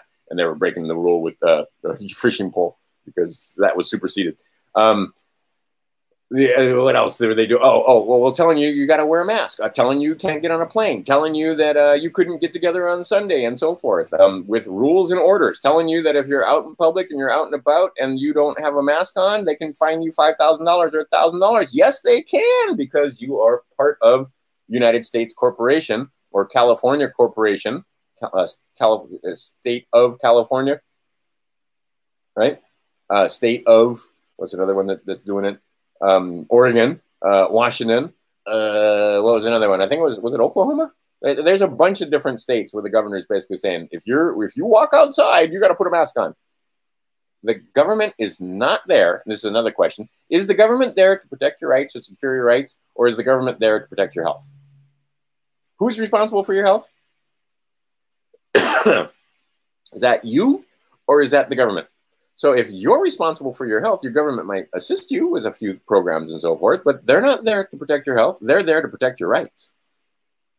So if they're going to stomp on your rights, maybe, just maybe, you want to let them know that you don't want to be part of United States Corporation or any of its subsidiaries anymore. So there's people that you need to inform. There's at least 3 people you need to inform in state of Hawaii, or in state of California. That would be the governor, that would be the secretary of state, and that would be your attorney general. Those 3 people need to know that, hi, I'm a living person. I'm not dead. Hi, I'm not a subset. Hi, I'm, right? And, oh, look, this code section applies from the IRS manual. Hi, I'm collapsing all those bonds. Hey, all these underwritings that have taken place without my knowledge and consent. Yeah, I'm getting rid of those. they're fraudulent. Hey, I have no evidence that your Christian given name is the same as the legal fiction that's written on those birth certificates that has 3 names, including your family name. And if you have evidence to the contrary, please present it to me so that I can counter it. You have 30 days. All right. There's a way to go about it. Like I said, most people don't, right? And the way to go about it is not to be a petulant child in a court of law, standing up, making noise about how you don't consent and how unfair all this is and blah, blah, blah. Ignorance is negligence. Negligence is ignorance. So if you, is often caused by ignorance. So if you want to go into a court of law, and actually you don't even have to go into a court of law. Once you do all this paperwork, you can appear on paper. Now, and there's a way to go about it again. And they're not, and no, you're not going to get arrested enough. And this is what I mean. You have to know what the hell you're doing, and you have to research it well enough so that you don't wind up doing stuff that's going to get you in trouble. You want to write liens or you want to write bonds, you're going to get in trouble. Simple as that. You have no authority. You know, license to write bonds. People that write bonds are licensed. Bankers are licensed to bank. Right? And when they create money on your signature, yeah, they have a license for that. And they get a fee. When they create mortgage and so forth, they have a license for that. You ain't got no license. So you can't, okay, so when you go down those paths and start fucking around with negotiable instruments and so on, you can get yourself into huge amounts of hot water that you can't unfix. You cannot unfuck yourself once you fuck yourself that way. So don't fuck yourself. But when you're declaring your the fact that you're a man or a woman, the fact that you are not dead, this is not going to get you in trouble because you're stating, Captain Obvious is stating the obvious to the obvious people that need to be told. But there again, there's a way to do it, and there's certain words that you want to use. I refer to my notes, of which I have copious amounts of notes here, that because I watch numerous videos and I take huge amounts of notes, right? And there a lot of them are like mind maps. And I take note of, you know, letters of credit and what UCCs to look up and so on. You know, what words you want to know. You need to know about maritime law because there's 2 kinds of law. There's a law of the land and there's a law of the sea. And yes, it's a thing. Let's see here. Oh, that's just hermetic principles and so on. But I mean, pages and pages and pages of notes that you need to turn into letters. And then there's places you can go to get help because there's people that will help you in the, for example, you need to understand that you are, in fact, a quote-unquote private banker. You are also a private judge. You are also a private postmaster. All of these things, these different hats you wear as in the course of doing regular business. But that's not an official postmaster. That's not an official banker. That's not an official judge. It's not a judge that's part of the corporation called United States. But you have to make determinations in your life when you get past the age of 25. There are times when you have to use your judgment. Let's see. And those judgments stand because there isn't anybody that... Anyway, you can get help from the Secretary of State. I believe it's the private international... Oh, shoot. I can't read my own damn writing. Especially with dark glasses on. And where is it? There it is. Ugh. Ugh. All right. Let's see. It's the private international law is under the Secretary of State is the assistant legal advisor. And you can get help from the assistant legal advisor if you need help with some of your documents. But you need to go to the Depository Trust Corporation and say, hey, there's bonds. I bet you guys got bonds here that are fraudulent that I didn't authorize and I didn't know about that have been created on my signature and on my name for this corporation that is a fiction that is not me. So I'd like to collapse all of that. Okay, you can't just, right? I mean, there's paperwork to be done and there's letters and the postage alone is going to cost you some money, right? Because And again, all the notaries, if you don't have, like, I used to, it was lovely. I had a bank where part of my, one of the benefits or perks of being at that bank was free notary. So when I was beefing the IRS all those years ago, all of those letters were notarized that I sent in. And that gave my letters some oomph. And again, with that one subsidiary of the United States Corporation, which is Department of the Treasury, IRS, right? Not the Department of the Treasury, not the United States Department of the Treasury, not the United States of America Department of the Treasury. It only says Department of the Treasury, IRS. With that one private corporation, which is the corporation that is the enforcement arm of the bankers when it comes to the Federal Reserve, they recognize the fact that I'm right. But that was the only person I did it with. I didn't do it with the Secretary of State. I didn't do it with all these other people, right? Persons, right? And I'm using person as, if you think person means man or woman, change your mind. Person is a legal fiction.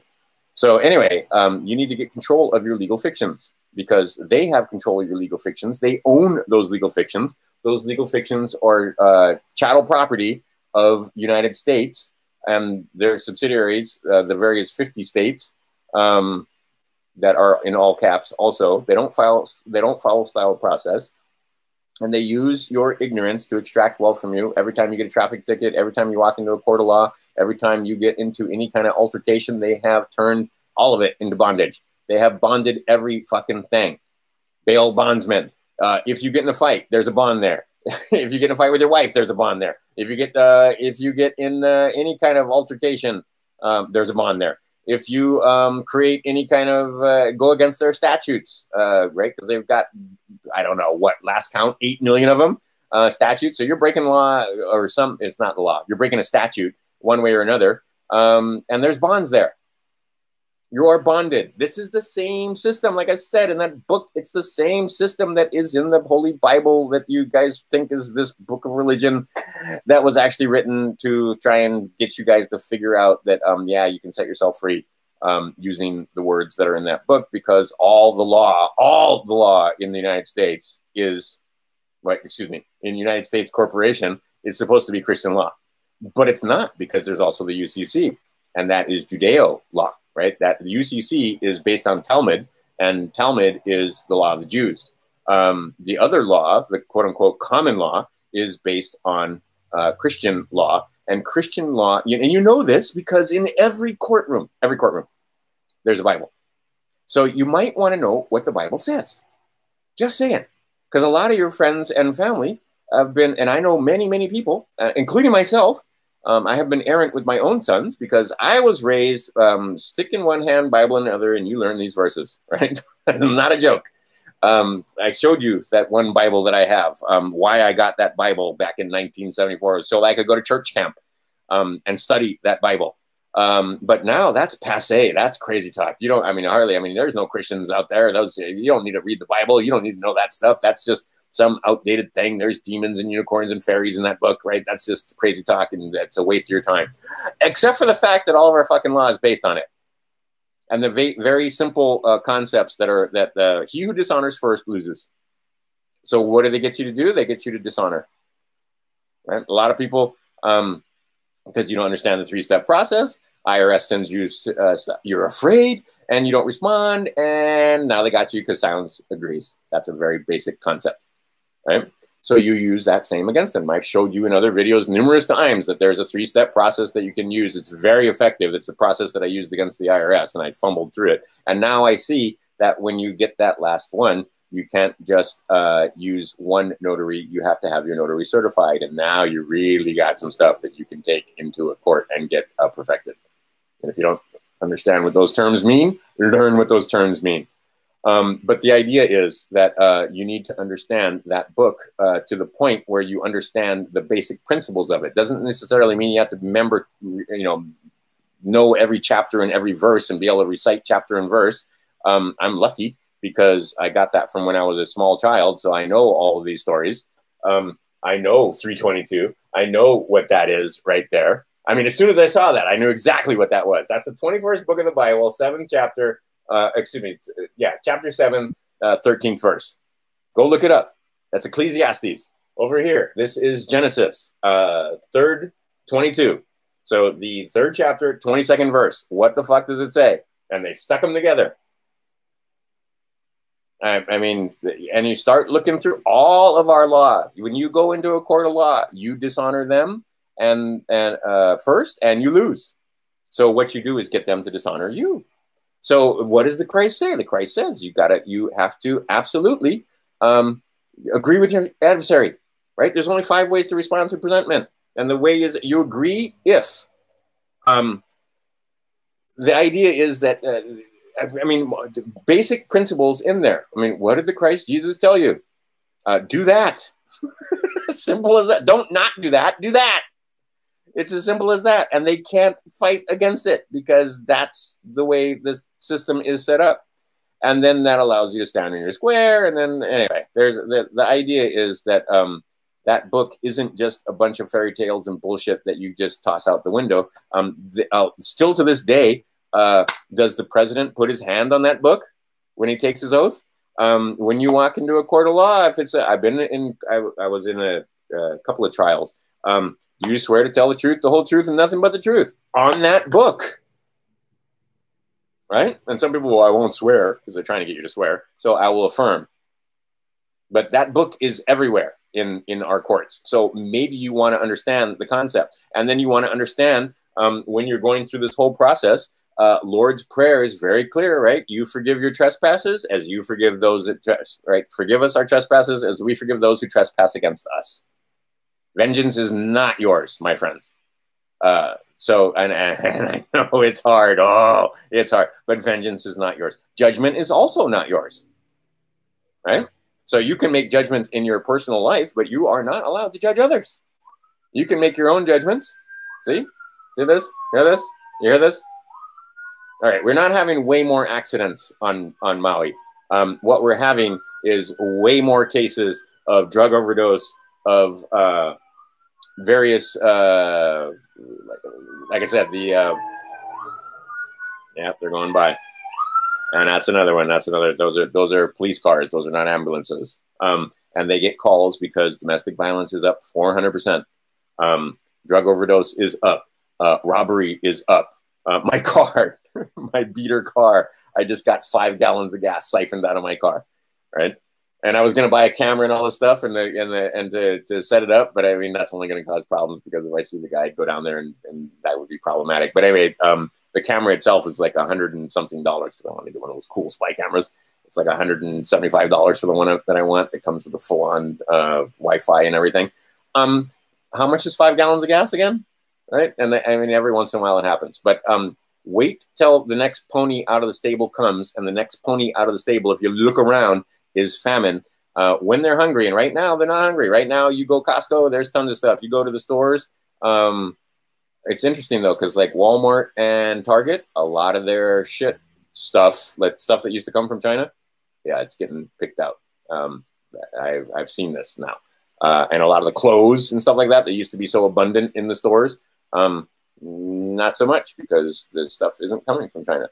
So it's not getting, that kind of stuff isn't getting restocked. But the stuff that is getting restocked is food. We've got plenty of that. So in the time being, I'm going to do another taste test because like I said, I'm Mountain House, I'm digging on the Mountain House. But let me just here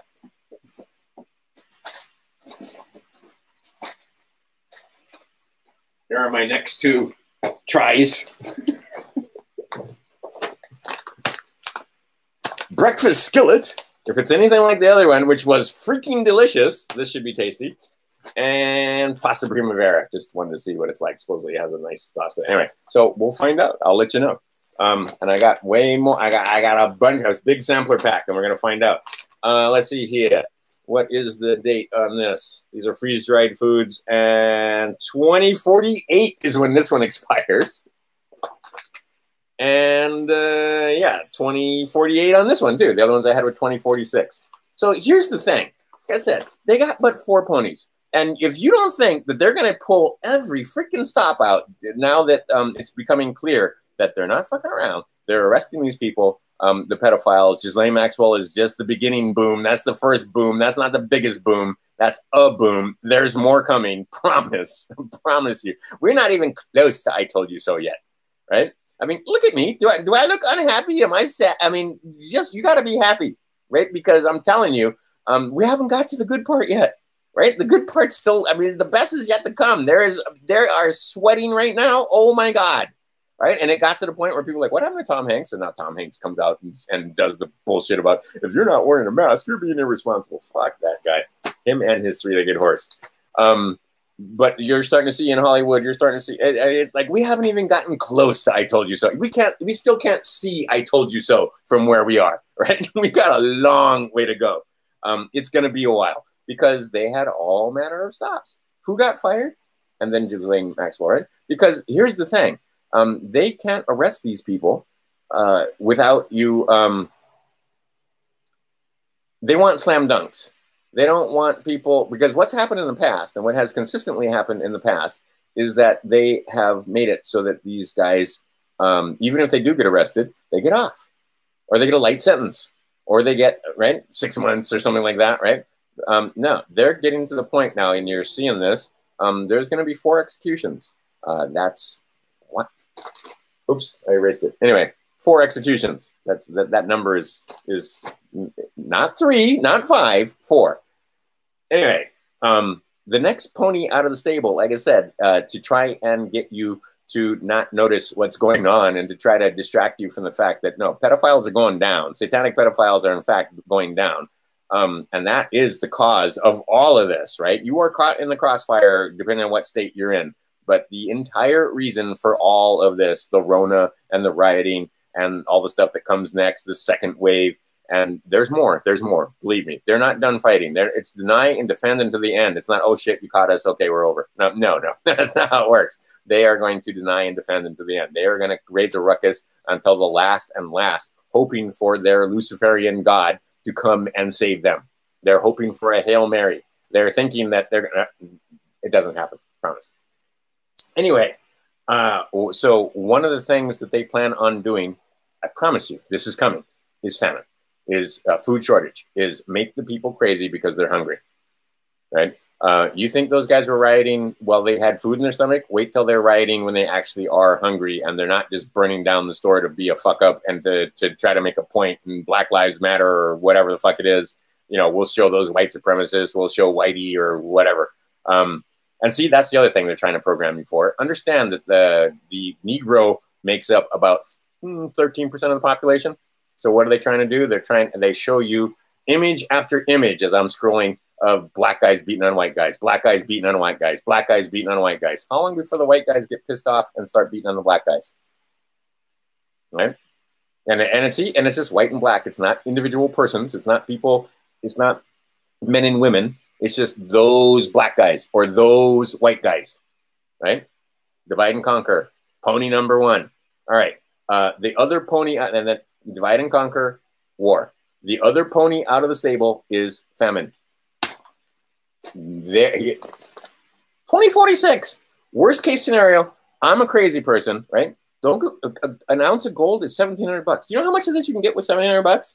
So before you get your ounce of gold, because that ounce of gold, is it going to be worth a hell of a lot more coming up? Absolutely, absolutely, absolutely. Right? Silver, absolutely. Is it going to be worth a whole lot more going forward? Absolutely. Right? Commodities are as low as they've ever been. I can show you charts. Go look at Mike Maloney. I'll try and put the video below. But Mike Maloney has been great lately when he talks about what's coming. There are other people talking about the real estate thing. They have stretched it out as far as possible, but there's going to be a crash. There's going to be a huge crash. And that may seize up credit. That there's a lot of things that can happen from between now and the other side. Like, we don't get from where we are now to where we want to go without busting a bunch of eggs, without some heads getting busted open, without some teeth being lost, without some bones being broken. I'm sorry, we don't get through this war, and we were at fucking war without casualty. You want war without casualty, and you want Trump to come and save you? Well, fuck, you want what's never happened in the history of the world. So anyway, maybe, just maybe, and I'm doing the Mountain House Wild thing because the last few that I've tried have been, like I said, fucking delicious, like delicious. So I don't know if this one's going to be delicious or not. I haven't tried it. But let's say that you spend your $1,700 and you got a big ass pack of all these kind of food, and then you know what? There is no disruption whatsoever, and you can go to Costco or whatever your Ralph's or Safeway or Whole Foods or wherever the fuck you go to get your centralized food distribution center to get food using your FRNs, which is evidence of debt.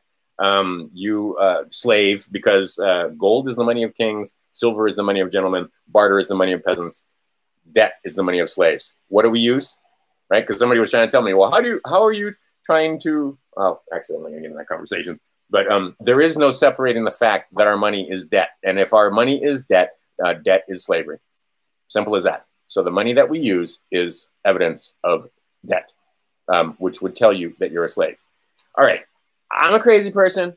And no, you just want to get gold and silver and you want to just sit, right? And why do you need food? You can always just roll down to the store and get your stuff, right? What happens when it's you can't even walk into the fucking store without a mask or without a piece of paper that says you've been vaccinated or that can happen. It's no longer a 0% chance.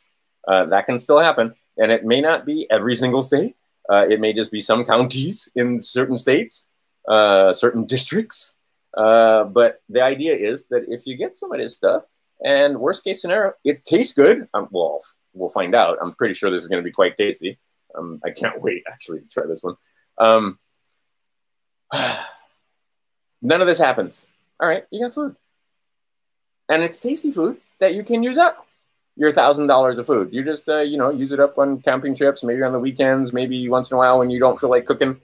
This is like instantaneous food. You just add hot water. That's all it is. Pure, clean water that's hot. Put it in a bag, and it rehydrates, and it comes out quite tasty. So if I'm wrong, worst case scenario is you got food in the house or under the house or in the, I don't know, in your storage shed or whatever. And this, like I said, this 2046, it'll take you a while. So you can forever, for the next 20 years, you can eat down the food that you bought because you were mistaken and it turned out you didn't need it. Or there's a good possibility that you're going to get 10 days where, banking holiday still can happen. 10 days, no internet, still can happen. 10 days, no electricity, still can happen. Whether it's from this whole trying to get rid of Trump and the satanic pedophiles, or whether it's because there's a hurricane, or whether it's because whatever. Having food stored up is never a bad idea, is what I'm saying. And like I said, I want to be wrong. I want to be wrong. I want it so that there is no problem. You just cruise into Costco and get whatever the hell you want from now to forever. But if there is a disruption, would it not make sense to be better safe than sorry? It's better to have it and not need it than to need it and not have it. That is prepper language number 1, right? 101. So the idea is get yourself some foods that you can store. And the thing I like about this is, one, like I said, it's fucking delicious. I mean, every one I've tried so far has been tasty, and it lasts till 2048. So if, a lot of stuff that you buy, you get it, and it'll spoil before you can get to it. That stuff will not spoil before you can get to it. And like I said, if you buy a couple of $1,000s worth of it so that you have 90 days worth of food, and see, why 90? 90 is about how long it would take for you to put seeds in the ground in some places. Here in Hawaii, we got 24/7, 12-month a year growing season. So it doesn't matter. I can put seeds in the ground now. I can put seeds in the ground in November. I can put seeds in the ground in January. But there's a lot of places where you live where you can't do that unless you have some kind of greenhouse or something like that. But the idea being is that if you have 90 days, that's about how long it takes for a seed to get to the point where you can eat whatever it is you planted. So you have this stuff, and when you realize, oh shit, and you start now preparing to put stuff in the ground. And this is the other thing, as many of my friends are finding out right now. See, I've always, since I was a young boy, wealthy people don't cut their grass. I've lived on Maui my whole life, and one of the jobs that I've always done on the side when I felt like it was yard work or cleaning yard, just landscape engineering, landscape maintenance. But a lot of people have gardens. A lot of people have gardens, and it takes a bit to tend a garden. So I have a lot of friends that are putting in gardens now, and a lot of their shit's dying. Because, you got to take care of it. You don't just stick stuff in the ground and then you come back and there's food there. You got to weed. You got to understand something about soil. You got to understand something about irrigation. And right now we're having a hot summer, so a lot of those plants are drying up. I went back to another garden that we put in. Half the plants are dead. Like, how are you gonna eat? Oh, really, nobody came here to water. You, like, in the evening time, come out and water. Nope, nobody did that. So half the freaking plants are gone. So, like I said, there's a skill to it. There's a science to it. And they separated you from that as much as possible because what? They want you using your FRNs where you went to a job that you fucking hate. And then you go to the centralized food distribution center and get food from them. I just got another friend there moved out, and I picked up all the canned goods whenever people are moving. I don't know why this person didn't just take the canned goods with, but anyway, they didn't take the canned goods. And I'm reading the labels, and holy God, it's basically a can o' poison. And I won't bring the thing out so I don't get sued. But I mean, you know the labels, right? Who makes soup? We're the #1 soup maker, and their stock has gone way, way up. But read the fucking label. What's on that? I mean, what's in it? Oh my God, right? Oh, there's genetically modified monosodium glutamate right in there. Okay, I mean, right? And those canned goods, they expire in 1 or 2 years, right? That stuff, 20 years. And if you read the ingredients, there's not all kind of nasty stuff in this, right? So that's another bonus, is that it's not full of preservatives and chemicals and so on. A lot of the canned goods, there was exactly one can out of, how many did I have over there? About 30 or 40 cans. And like I said, I'm just going to take it to the food bank because something is better than nothing for some of these people that are have no job and have no money, and their benefits are running out, and these parents are getting a little desperate. So having some food, but I mean, you know, it looks like good food. I thought, oh, this looks like good soup. And then I turned it over and I read the label, right? And see, that's another mushroom cult. And these other people that rule us, they understand that if they make you sick a little at a time, now you need their pharmaceuticals. Now you'll go to their doctor. Now you'll, right? They're evil beyond your ability. They don't want you healthy. They don't want you happy, right? They don't want you feeling secure, right? And that's another thing. You get a bunch of this stuff. That's one less thing, in the words of Forrest, right? One less thing to worry about. Because what they want is they want you afraid, they want you scared, they want you ignorant, they want you not understanding any of this stuff. They don't want you understanding the difference between person and man. They don't want you understanding what the words mean. They certainly don't want you coming out from underneath the whore of Babylon. They want you as incorporated as a fiction, legal fiction, and they want to be able to write bonds on you. They don't want you walking around as a non-combatant, peaceful, non-subsistent, non-decedent individual man or woman. They don't want that. What they do want is a little piece, because like I said, what they figured out is that if they put you 100% in slavery, you get testy about that. But if they just take a little bit constantly, right, a traffic ticket here and there, a license here and there, you know, your interest payment on your mortgage every month, or else you help somebody else by renting and they're paying off that mortgage the same way because none of you fucking own the land here because we live in a socialist society, because in 1933 they took all the fucking, right? They took it all. They took all the gold. They took every fucking thing. And then they were supposed to take care of you, but they didn't tell you how to claim any of that stuff. Right? Your electric bill should be paid for. Somebody in an old video that I made is like, oh, does that work for hospital bills? Absolutely, it works for hospital bills. You can use, if you know how to use one of those birth certificates, you can have them set off all of your bills at the hospital using that birth certificate. There's a way to go about it. Same thing with your electric, same thing with your water. They were supposed to take care of you. And you were not supposed to have debtors' prisons in this country. You were not supposed to be used as surety for those bonds. Your physical person was not supposed to be used for surety. And you were supposed to be able to defend yourself. In this state, somebody comes through that door, I'm supposed to vacate my own house. I'm not, if I kill them, oh, I'm the murderer.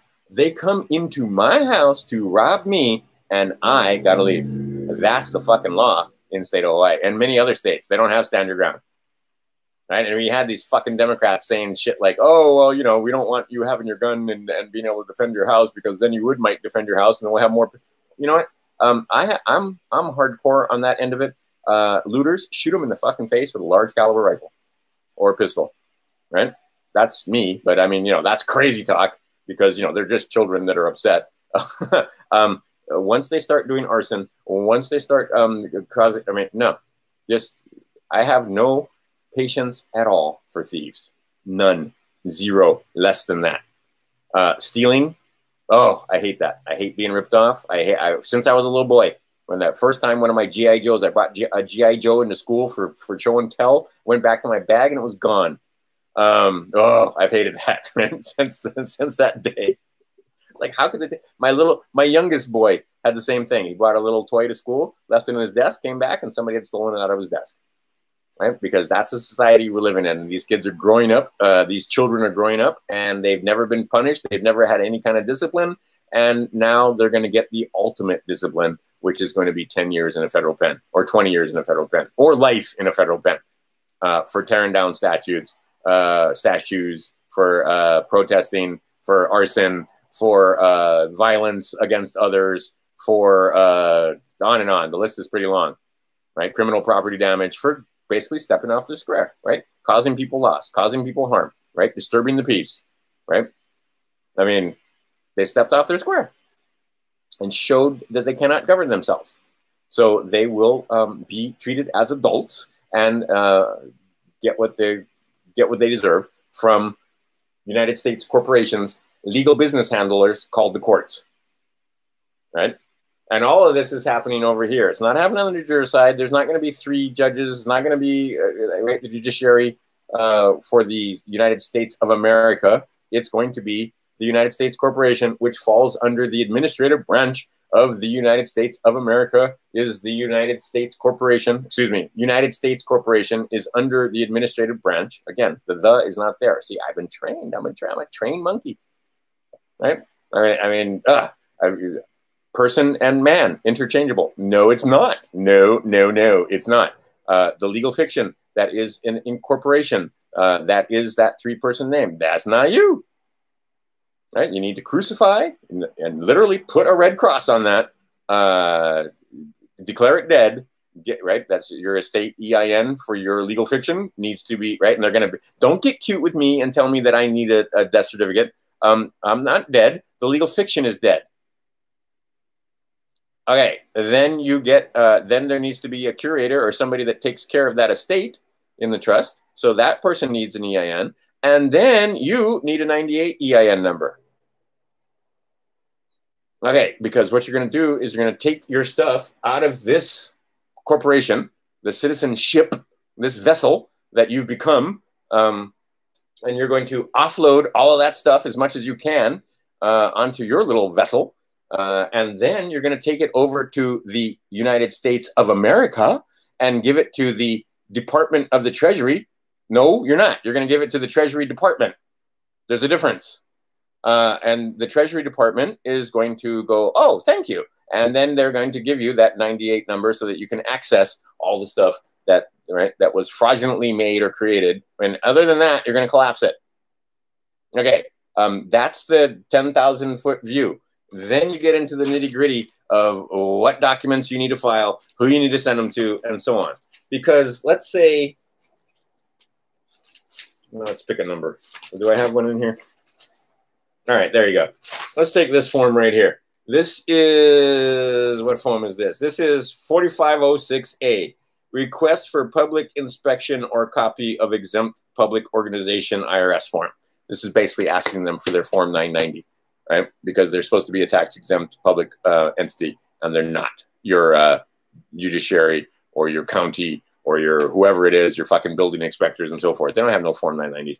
And when that Form 990, without it, what they're basically saying is that they're pretending that United States corporation judges and other attorneys and so forth are masquerading as tax-exempt federal entities.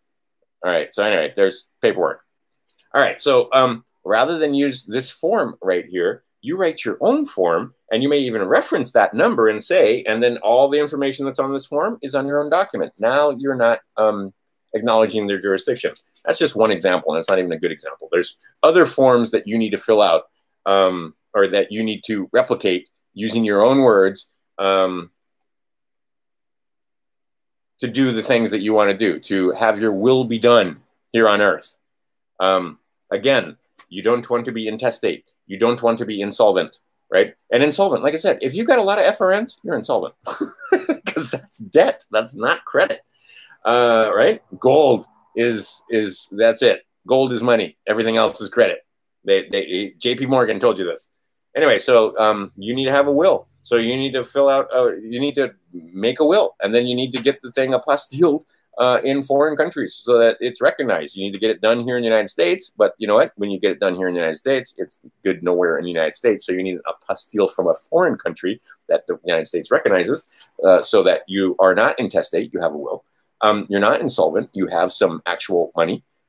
So you collapse those bonds and you collapse all those debts and debentures and so forth so that you have a positive balance so that you're not, because you only have credits and debits. That's all there is. And you're not incompetent. And see, that's the thing. When I send in Ds, I need to let them know that why am I doing this? So that I'm not incompetent. This is part of my return to competency. They'll understand that. Believe me, it's even on their forms. There's a place where you can fill it in, like why, and incompetent, like such as, it says in the instructions, such as return to competency. So anyway, your competency is the fact that, oh yeah, I'm 25, I'm not dead. Right? I'm over the age of 25. I'm not dead. I'm of sound mind and body, right? I'm not a sumsit. I'm not fooled anymore, right? So give me my damn bonds. All right. What else was I going to do? I think that covered it. Anyway, so those three things, like I said, those are the main presumptions that you have to rebut, and you have to do it with your own paperwork, and you need to be able to understand the language that they use, right? You have to speak to them in their language, right? They have a lingo, just like the pedophiles have a lingo. Hot dogs is part of their lingo. Pizza is part of their lingo. They have their own, slavers have their own fucking lingo. The government has its own lingo. Sailors have their own lingo. Carpenters have their own lingo. Right? Stock traders have their own lingo. So you need to understand the lingo and be able to talk to them in their lingo, right? In their language. So you need to learn the words and you need to know what they mean, and then you need to know how to use them, and then you need to know who to say them to. That we try to make this stuff so complicated is not actually that complicated. Okay. Be of good cheer, my friends. We're winning, right? But it's not just, you know, it's not a cakewalk. There is casualties on the way there. Maxwell is a good thing. She may die of the Rona. There's already like the memes all about her not committing suicide and so forth. Yeah, she probably won't commit suicide, but she might die of the Rona. There's a possibility she dies of the Rona because they have no interest in keeping that woman alive either. Are you kidding me? Like I said, they had Jeffrey Epstein. I'm not convinced that the man's dead, to tell you the truth. I think they just busted him out of there. But he could be dead. But for all intents and purposes, he's dead. Right? I mean, it's the same thing as when you declare your straw man dead. It's basically the same principle. He declared the straw man dead. You think the straw man and the body are the same thing. Jeffrey Epstein could be, there's a very good chance that, follow the money, and you can see that there's a very good chance that he's still kicking.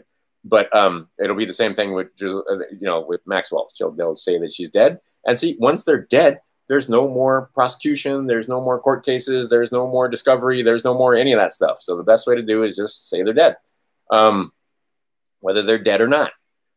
Now, the idea is this is the beginning boom. This is just one of the booms. There's much more to come, and it's going to get a lot better. In the meantime, they are going to get crazy. Like I said, they're going to pull out every stop. The famine horse can come out of the stable. And the way that happens, like I said, if they can seize up credit, or they can do the whole thing where they defund the police. And again, as part of that communist program, defunding the police, having their own brown shirts come in, the plan is the same. Go look at the plan. Go look at 1933 is the best one to see how Hitler and the Nazis, the National Socialist Party, they're socialists, right? They're Marxists. They're communists. These guys are the same.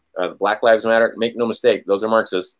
Many of the Antifa guys, those are Marxists, right? Okay, their plan is blatant and simple, and it works. It worked with the Bolsheviks. It worked with Mao in the CCP and the communists, where they literally had them eating each other. It worked in Bosnia-Herzegovina. It worked in Venezuela. It worked in Zimbabwe. It works every time. They get control of the currency. They get control of certain edifices, and then they begin tearing down statues. It worked with the Taliban in Afghanistan. It worked in using the religious tyranny, right? They only have certain tyrannies that they can use. Medical tyranny is what they're doing here, right? And they try to use, you know, your goodness against you again. Like, oh, wear that mask to save others, right? You're being responsible when you wear this mask. You're not doing it for you. You're doing it for everybody else. If you don't fucking have the virus, you don't have the virus, and there's no fucking reason. They got these people afraid to breathe on each other, and it's a disease that has a 99% cure or survivability. And then they're trying to feed you full of shit. Well, you could get it, and then you could have catastrophic damage that lasts forever if you do catch it. So, right? Fear, fear, fear, fear, fear, fear, fear. That's the primary tool. Anyhow, medical tyranny. Religious tyranny is how they did it in Iran. Then there's just straight up military tyranny, as anybody can tell you. But they only have, again, there's only a few ponies in that stable. Okay, this one that they're using in the United States is the medical tyranny to get their way around it. And then they're trying to do, right? And this is the thing that's waking up many of them also, because even the most brain dead of your Democrat friends, if you say, well, wait a minute, so the coronavirus was, oh, damn it, the Rona, like I said, that they can pick up. The Rona is a disease that only affects people that go to church and Trump rallies? Or do you think that it would make sense that it absolutely would be spread if it was so spreadable during, and now they're trying to tell you that, oh, you know, that it actually might have helped if you look at some of the articles. But the idea that, you know, ask them, do you think that all these different protests and rioting and so forth would have spread the virus if it was that spreadable? Because what we're seeing is we honestly, the spikes that we're seeing, is that from the riots, or is that, what's that from? Why are we having these spikes? Why are we having this second wave all of a sudden? And why is it the media says that all this rioting and all these protests have not caused a rise in the Rona, whereas a Trump rally or going to church or you know, going to small businesses would cause a rise in the Rona? Just get them asking questions, because like I said, you cannot wake them up. You have to ask them. You have to get them to ask questions. So you have to understand and educate yourself well enough that you can use Socratic method to get them asking questions, to get them to realize what's going on. And again, the satanic pedophile thing is probably the last thing. But you can get them asking, well, does that make sense? Does wearing that mask make sense? How come anything will do? How come all the boxes have warning labels on them that say that it doesn't help stop the spread? How come? I mean, just get them asking questions. And once you get them asking questions, then they can wake themselves up, because you're not going to wake them up by giving them information. You're not going to wake them up by giving them articles that they won't read. You're not going to wake them up by making them try to read or watch whatever video it is, because they won't watch the video.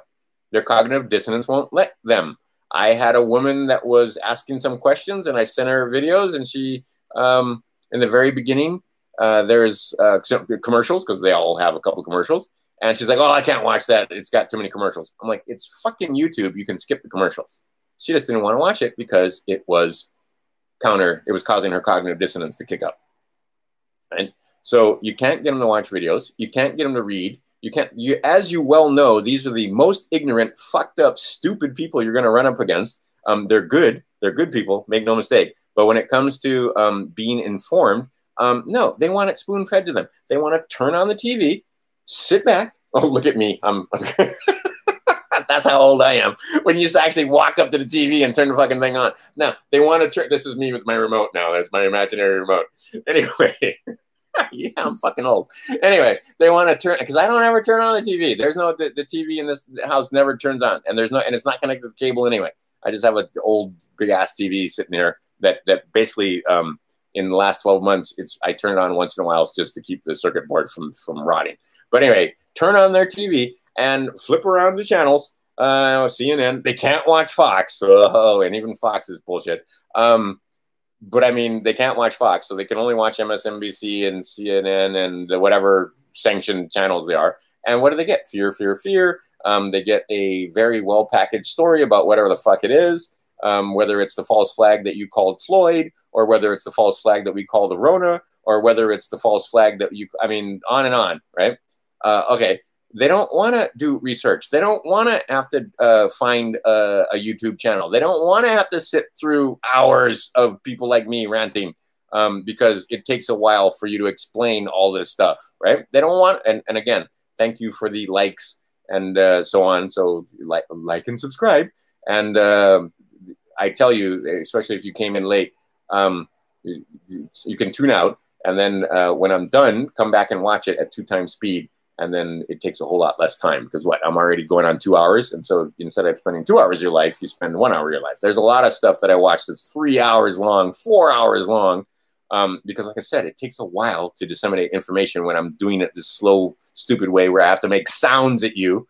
So it takes a while for it to get from me to you. So you can make that happen faster by putting it on 2 times speed. But anyway, thanks for all the likes and subscribes. And I'll put my Patreon down there. Every once in a while, somebody hits my Patreon. I don't thank people enough because, like I said, I have, I don't know what, 20-something bucks a month in Patreon. But I mean, 20 bucks is 20 bucks. So I appreciate it. And especially in a time like now where, yeah, every buck is counting. So if you appreciate it enough to actually do that, I thank you very much. But anyway, the idea is, my friends, educate self, educate others. There is a ton of stuff coming. Be of good cheer. It should be pretty clear to you that we're winning. It's not looking, you know, peaceful at the moment, and you ain't seen nothing yet. This is the thing. Second wave is going to be way worse, right? They're gonna really hype this one up, and then they're really, if they can get those guys hungry, the next rioting is going to make this last rioting look like nothing. So that's another thing you might want to check into is the other white metal, not silver. And if you don't know how to use one, you don't know how to use one. So either teach yourself how to use one between now and then, or don't get one, because it can be just as dangerous if you get disarmed. Then it can be, there's no sword that can't be turned on its master. So if you don't know how to use certain weapons, don't get them. But the cool thing about certain weapons is you don't really have to be that versed. It's kind of point and shoot. That's why I like Biden and his just get a shotgun. Yeah, just get a shotgun, right? You don't have to be super accurate. You don't have to anything. I mean, just get a shotgun. And hope to God you never have to use the thing. Same thing. Hope to God you never have to actually, I'm doing this because I want to see what it tastes like, not because I need it, right? But there may be a time in the future when you need it. Again, the basics, learn how to grow food, learn how to can food. Canning is another skill that being able to put food up that lasts. You know, using these things, mason jars. Yeah, that's a skill that you might want to learn. The one thing I like, Mormons, for example, in Utah, most Mormons know how to put food up because they have Mormon lockers. And I was getting after a lot of my Mormon friends, get your freaking Mormon locker together, right? And in that religion, they tell you what to put in your Mormon locker, but get some food in your Mormon locker. Get some food in your, if you're not a Mormon, get some food in your parlor or not parlor, in your pantry or in your food, whatever you, wherever you store food, fill it up so that you have at least 90 days of food. One less thing to worry about, right? Because like I said, if they crash the economy well enough and they make it so that they defund the police and now we got truckers saying they're not going to bring the food in, or when they crash the economy well enough that the credit seizes up, nothing moves. There's plenty of food in the fields. There's plenty of food with the farmers, but they can't get the food from there to where you are in the cities. That's happened before. That's happened numerous times. Even back in the last time we had a depression here in the United States. Most of you don't remember it. My grandmother remembers it well. I wasn't alive yet. My mother was a tiny child at the time. I think she was 10 by the time that was over, 11. And that was, you know, going on 90 years ago. So we don't remember what it's like to go through a depression. This one's going to be bigger and better, more than the last one. So maybe you want to study what happened in 1933, and maybe you want to study American history, then study German history, then study what happened in Europe, in Britain, and so forth. I mean, study your history. It helps you prepare for what's happening in the future because it doesn't repeat, but it rhymes. It absolutely rhymes. So the idea is prepare yourself mentally, physically, spiritually, to use the words of Greg Hunter, but physically. And again, one less thing, and then be of good cheer, right? You got to watch this stuff. I mean, the comedy tragedy thing, I mean, it's the same, right? I mean, oh, I can't do it because if you take it and turn it upside down, right? Turn that frown upside down. But the idea is the difference between comedy and tragedy is razor thin. So I hope you see the comedy. When I'm out, like I was at the post office the other day, because I'm still doing my paperwork and all this other stuff. Some of the guys behind the counter wore a mask. Most of them wear their masks, but some of them don't. And the one guy that wasn't wearing a mask, that is surrounded by idiots that do, he just smiled when he saw me walk in there. And all the other people in the waiting room of the post office, they were all wearing masks. And a couple of, like, this one teenage child that was standing there with her mom, she really did. She kind of rolled her eyes at me like, right? Like, why aren't you wearing a mask? But at the same time, she got it. Another lady in that thing, you could see the fear in her eyes that I might breathe on her, right? It's funny at this point. Come on. Anyway, and in Hawaii, we still haven't even hit 1,000. I think we're stuck at 17 dead. And of those 17, quite a few of them are questionable. I know for a fact 4 of the one that we supposed to have 6 on Maui, I know 4 of them are bullshit. 2 of them were absolutely from the Rona. 4 of them they said it was Rona, but it wasn't Rona. But we only have 17 in the whole state, and I think we're at 800 and something in the second wave. We just, right? Okay, in a state of 1 million. I mean, it's crazy. It's got to be funny at this point. I have ordered, if they're going to be stupid, let them be stupid. I have ordered go look up a plague doctor mask. Yeah, usually steampunk, but a plague doctor mask. I'm going to put a plague doctor mask on. And this hat. And walk into Costco, and I may tape some stuff to my back so that people can read. But the idea is that a plague doctor mask is, I mean, make fun of them. Just make fun of them if you can't get around it, right? Because you can't get around it. In some places, you got to be wearing a mask. Now, I'm going to love it when I wear my plague doctor mask and I'm in Costco. How are they going to know it's me? So I'm going to have to take my plague doctor mask off so they can see that it's me, and then put my I mean, just the fucking lunacy of the whole thing. Come on, it's funny, right? So far, I have not worn a mask. I mean, I know people find this hard to believe. I don't have a cell phone, and I haven't worn a mask so far. I have paid peasants to bring me food on a consistent basis. But the idea is, because you can pay somebody that will wear a mask to do it for you. I've tried not to participate in this lunacy, and I've tried not to give my money to people that force you to wear a mask to go in their store, which is every single store on this island. So I'm buying a lot of stuff online. But occasionally, when I want something fresh or fast, I just pay somebody to go to such and such store and bring me the food. And there's services now, Shop It and a few others, where I can have an official Target shopper or an official Walmart or Safeway shopper get food. But see, I can't buy food out of Target and Safeway because for the most part, that's not food that I eat. I've always, we have several health food stores here, and it blows my mind that the one health food store, I know these people, they are pretty hardcore about making sure you have a mask when you go in their store because they don't want to get shut down.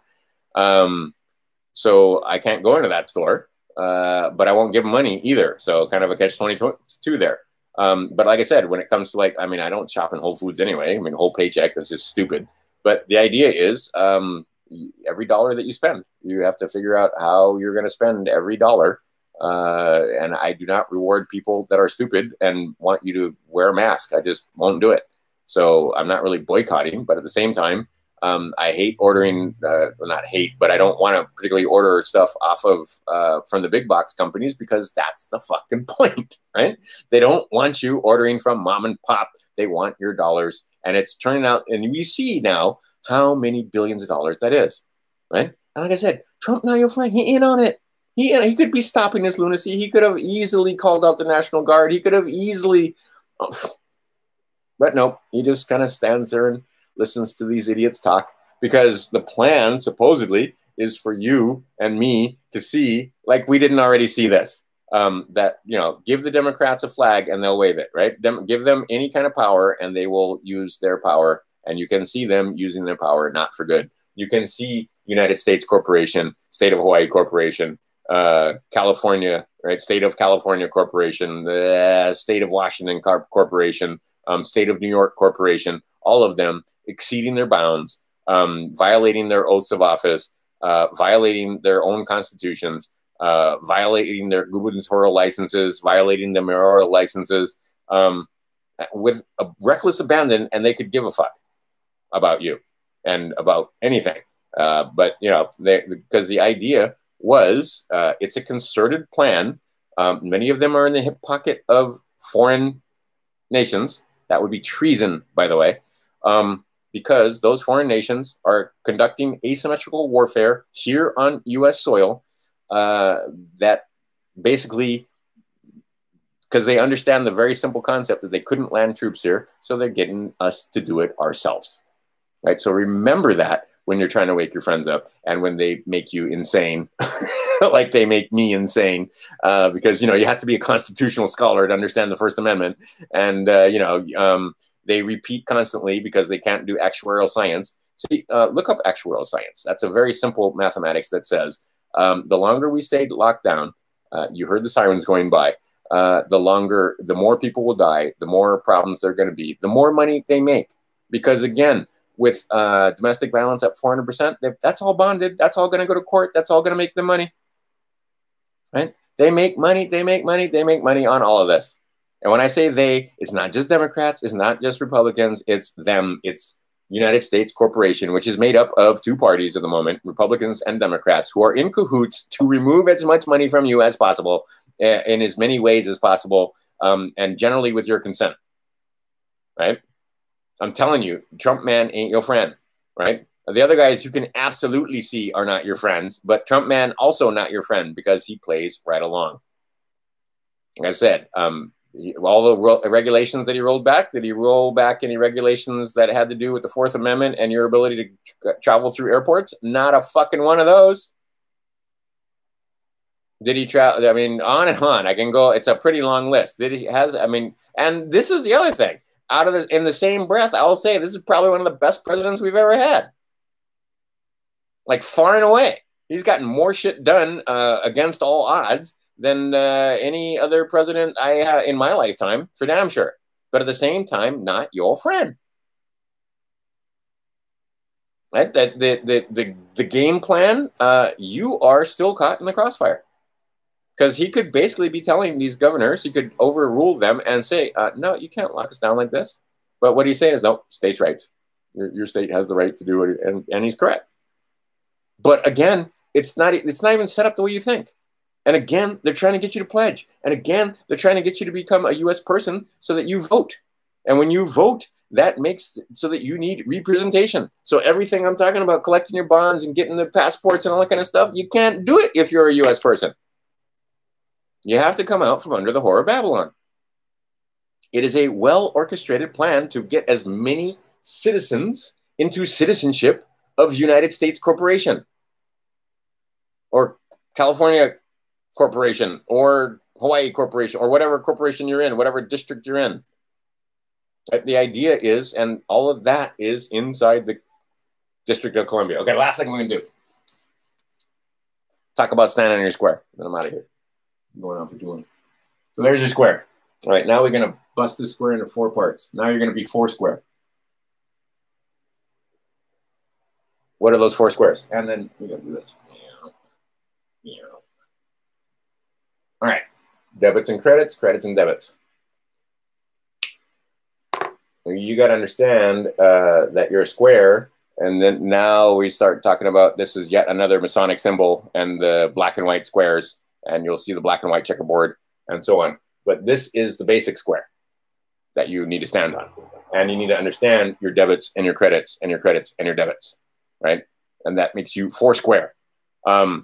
So again, the basic square that you want to stand on has 4 parts. Don't cause anybody any loss. Don't cause anybody harm. Don't disturb the peace. No mischief in your contracts. All right. Inside that square is these 4 squares of debits and credits. All right. So what you're basically going to do is take all of your debits. That would be your bonds. That would be all the shit that they've made, their titles and all that kind of stuff that they've made for you.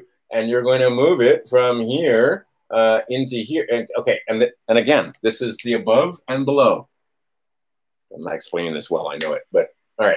So basically what you want, it depends on how you want to look at it. You want to stand over the United States of America and its subsidiary, the United States, or excuse me, United States Corporation. We'll just put US. This is USA. This is you. Right now, you underground. Right now, you need a license to travel. Right now, you need a license to exercise any of your quote unquote rights. Right now, you have civil liberties. You don't have inalienable rights. You have liberties or privileges that can be given or taken at their, right? The ability to just fucking walk around outside without a mask on. Apparently, they can take that away from you. All right. So the idea is what you want to do is discover your bonds and discover your all of these various obligations that you have, negotiable instruments in whatever form they are, sureties, bonds, titles, etc., licenses, and etc., and all the insurances that come along with that. You want to collapse them, or you want to move them over to the other side at the discretion of the Treasury Department, that'd be Mnuchin, and the State Department. Now, again, not the Department of the Treasury, not the Secretary of the State Department, the Treasury Department, and you want to take these debits and credits and get them squared away. And then you need numbers. So when you do have some credit and you are no longer intestate and insolvent and incompetent, that you can access those funds. Notice I say funds, not money, not currency, those funds. Those funds can be, it depends on what it is, right? Because you have the idea that there's money. There ain't no money. 1933, ain't no money. There is no money, right? Unless it's gold, it ain't money. You got debits and credits, but you got no money. They took it all. There isn't any. So if you don't have any money, you can have as much as you want. When you realize that in 1933, they got rid of all the money, and in 1965, or 64, they pulled all the silver out of the money. And then in 1971, they took us off the gold standard. There ain't no money. We got paper. We got bonds. We got negotiable instruments. So what you want to do is claim some of those negotiable instruments, bonds, sureties, and etc., and move them into a place, either collapse them and get rid of them, or move them in a place where you claim them and you have access to them. And then, and to do that, that's a 98, that's the 98 EIN.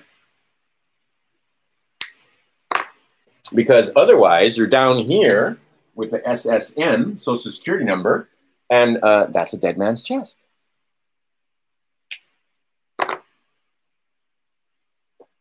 It ain't that hard. It really isn't. It's pretty simple. It's going to take you a while to get to the point where all of it makes sense. But you don't have to do this tomorrow. You don't have to be done by next Friday. You can spend the time it takes to take the notes. Like I said, I have pages. It's turning into a book. Pages and pages of notes with regard to what's on various videos from Patrick Devine, various videos from... the guys down there, the Justinian Deception guys down there in Australia, Santos, whatever that guy's name is. There's a bunch of guys that you can get the information from. And it all starts to gel because you're going to see, and there's a bunch of Christians you can get information from because there's a lot of Christians. Oh, and the Moors, don't forget the Moors. The Moors have figured out a bunch of stuff too.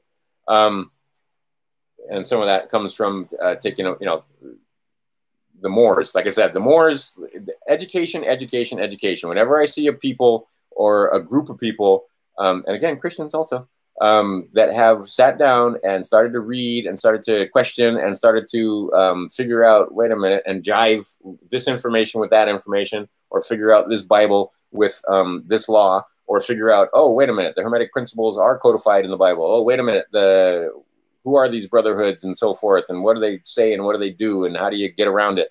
Okay, pay attention when they talk, right? Sometimes they're completely out in left field. Other times they're spot on. And then there are others that, make no mistake, they are there to entrap you. That's the only thing they're trying to do. They're trying to trip you up because they are agent provocateurs for United States Corporation. Or maybe it's state of Hawaii or state of California or whatever it is. But they're provocateurs, or the court in that thing, because a lot of these Barr guys, you have to understand how the Barr works in this also. So they don't want you, they want to spread fear. They don't want you getting out from under the whore of Babylon. They want to be able to extract wealth from you easily from cradle to grave. They don't want to have any trouble. Right. So all you're going to do is basically just say, look, no, I'm a civilian. That's it. Right. I'm a non-national, I'm a, what is it? Not a U.S. person. So that makes you a foreign national. You're foreign to the United States corporation. Now, there's a lot of different names that you can have. You know, state citizen, which gives you 10th Amendment and many, many rights. Non-citizen national, state citizen national. There's a lot of different names for it. But how many legs does a dog have if you call its tail a leg? What you are is a man on this planet that basically, or a woman that basically wants to be left alone, I would hope. You don't want to raise a ruckus. You want to stand on your square. You want to be able to raise your kids. You have the right to self-defense. You have the right to travel if you want to. If you want to go see the world, who are they to say no? And who are they to charge you, etc. Right? So, I mean, you just want to be, right? No, what they want is to make you a Duracell and to extract as much money from you from cradle to grave as they can. And the way they do it is by chaining you to the sky. I talked about this before, and I'll, again, chain to the sky. That is absolutely worth your time. But the idea is you want to break those chains, and the chains are up here because once again, once they got this, they got everything. That's how they got your friends. That's how they got the Democrats.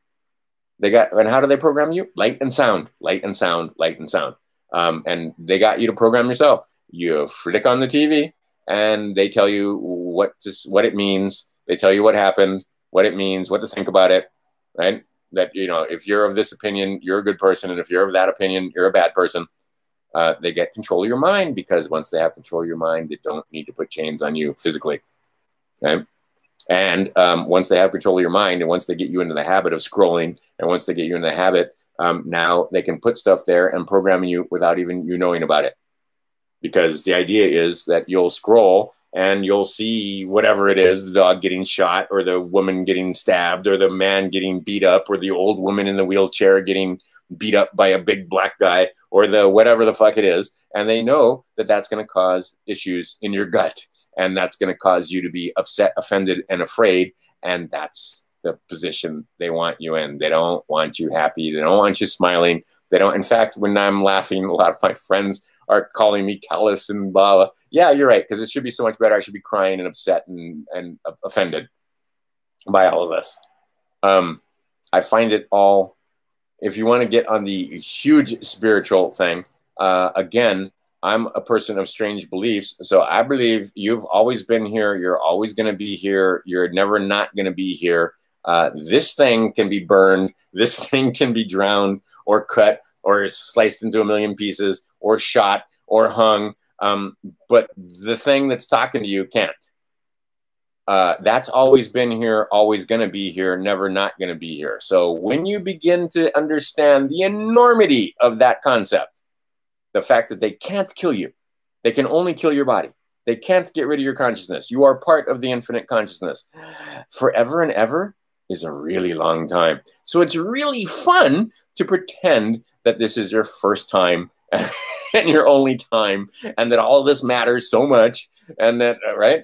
Because otherwise it's horrifyingly boring monotony that goes on forever and ever and ever.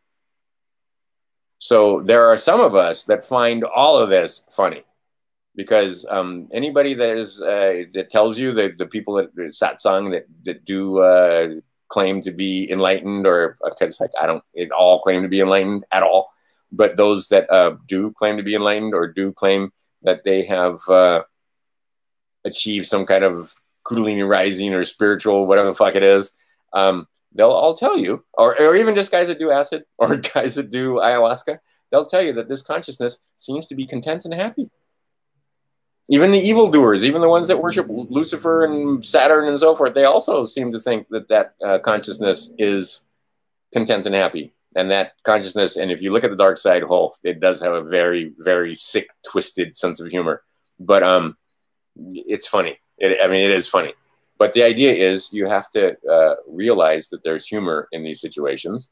And that's how my friends who are EMTs, and that's how my friends that clean this roadkill off the side of the roads that happens to be human, keep their sanity, is they have dark sense of humors. Right? The jokes that they tell, you wouldn't find funny for the most part. But that's how they keep their sanity. That's how you keep your sanity through all this. I know a lot of people that have turned to alcohol. Do not turn to alcohol. That's a bad idea. Bad idea. You want to summon demons? That's the fastest way to summon demons. You want to get depressed? You want to get, right? Alcohol. That's the way to do it. So be of good cheer. And I can't tell you how to do that. The best thing I can say is that you just got to look at the current events that are going around you with, the shaking my damn head kind of thing, and just, the what the fuck, really? Right?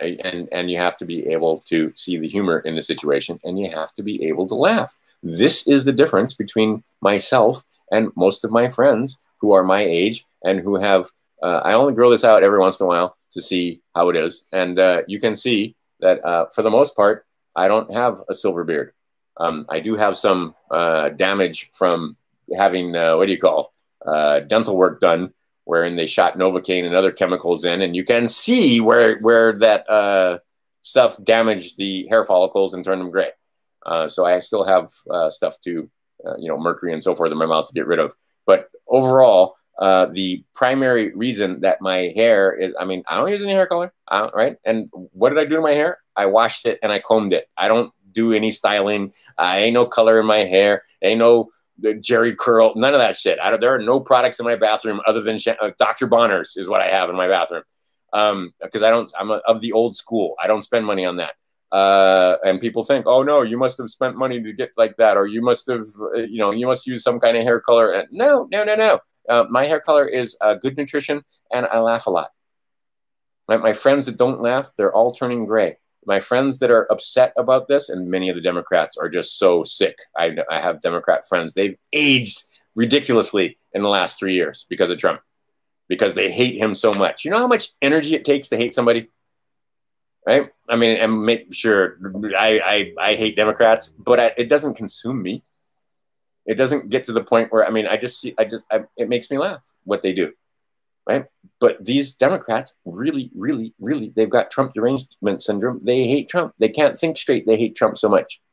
And it affects their physique. It affects their the way they look, because they're turning gray.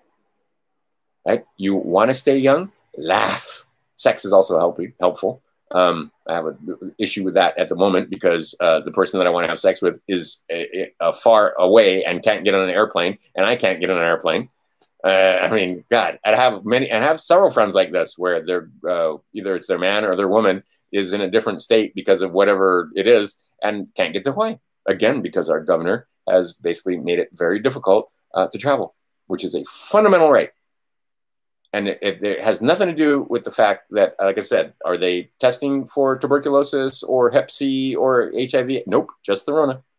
It's fucking ridiculous. So if it's ridiculous, maybe you should laugh. Just saying.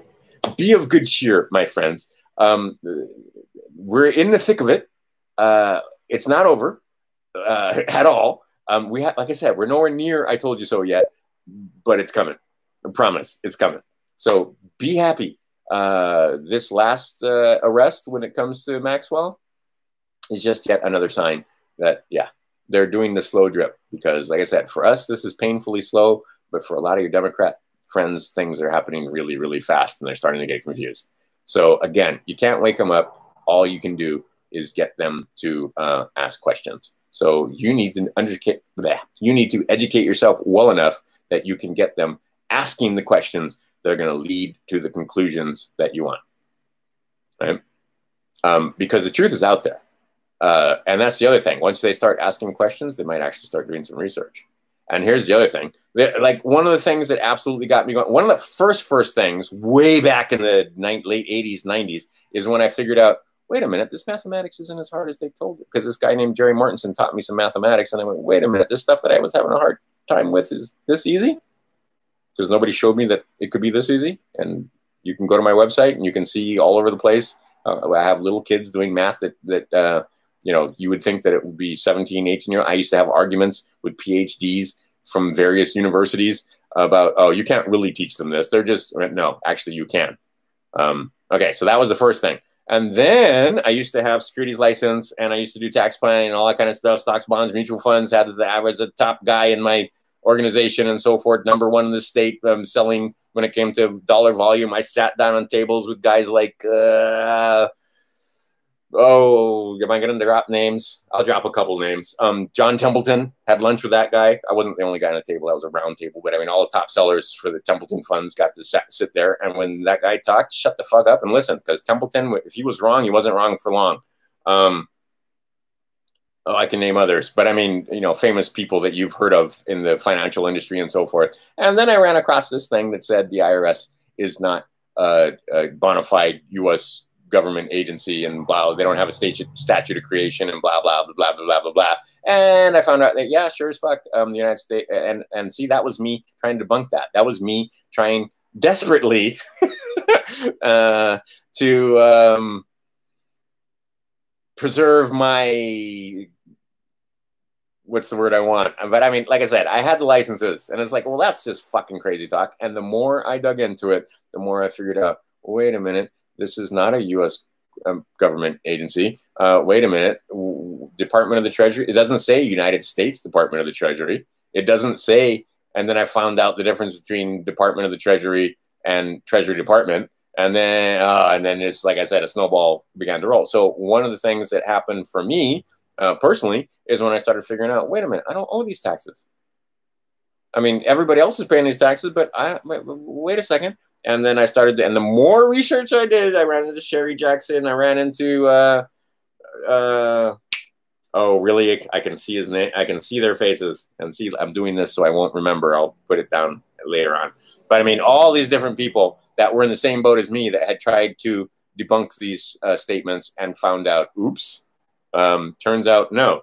But several of them were IRS agents. And then Erwin Schiff, that would be Peter Schiff's dad.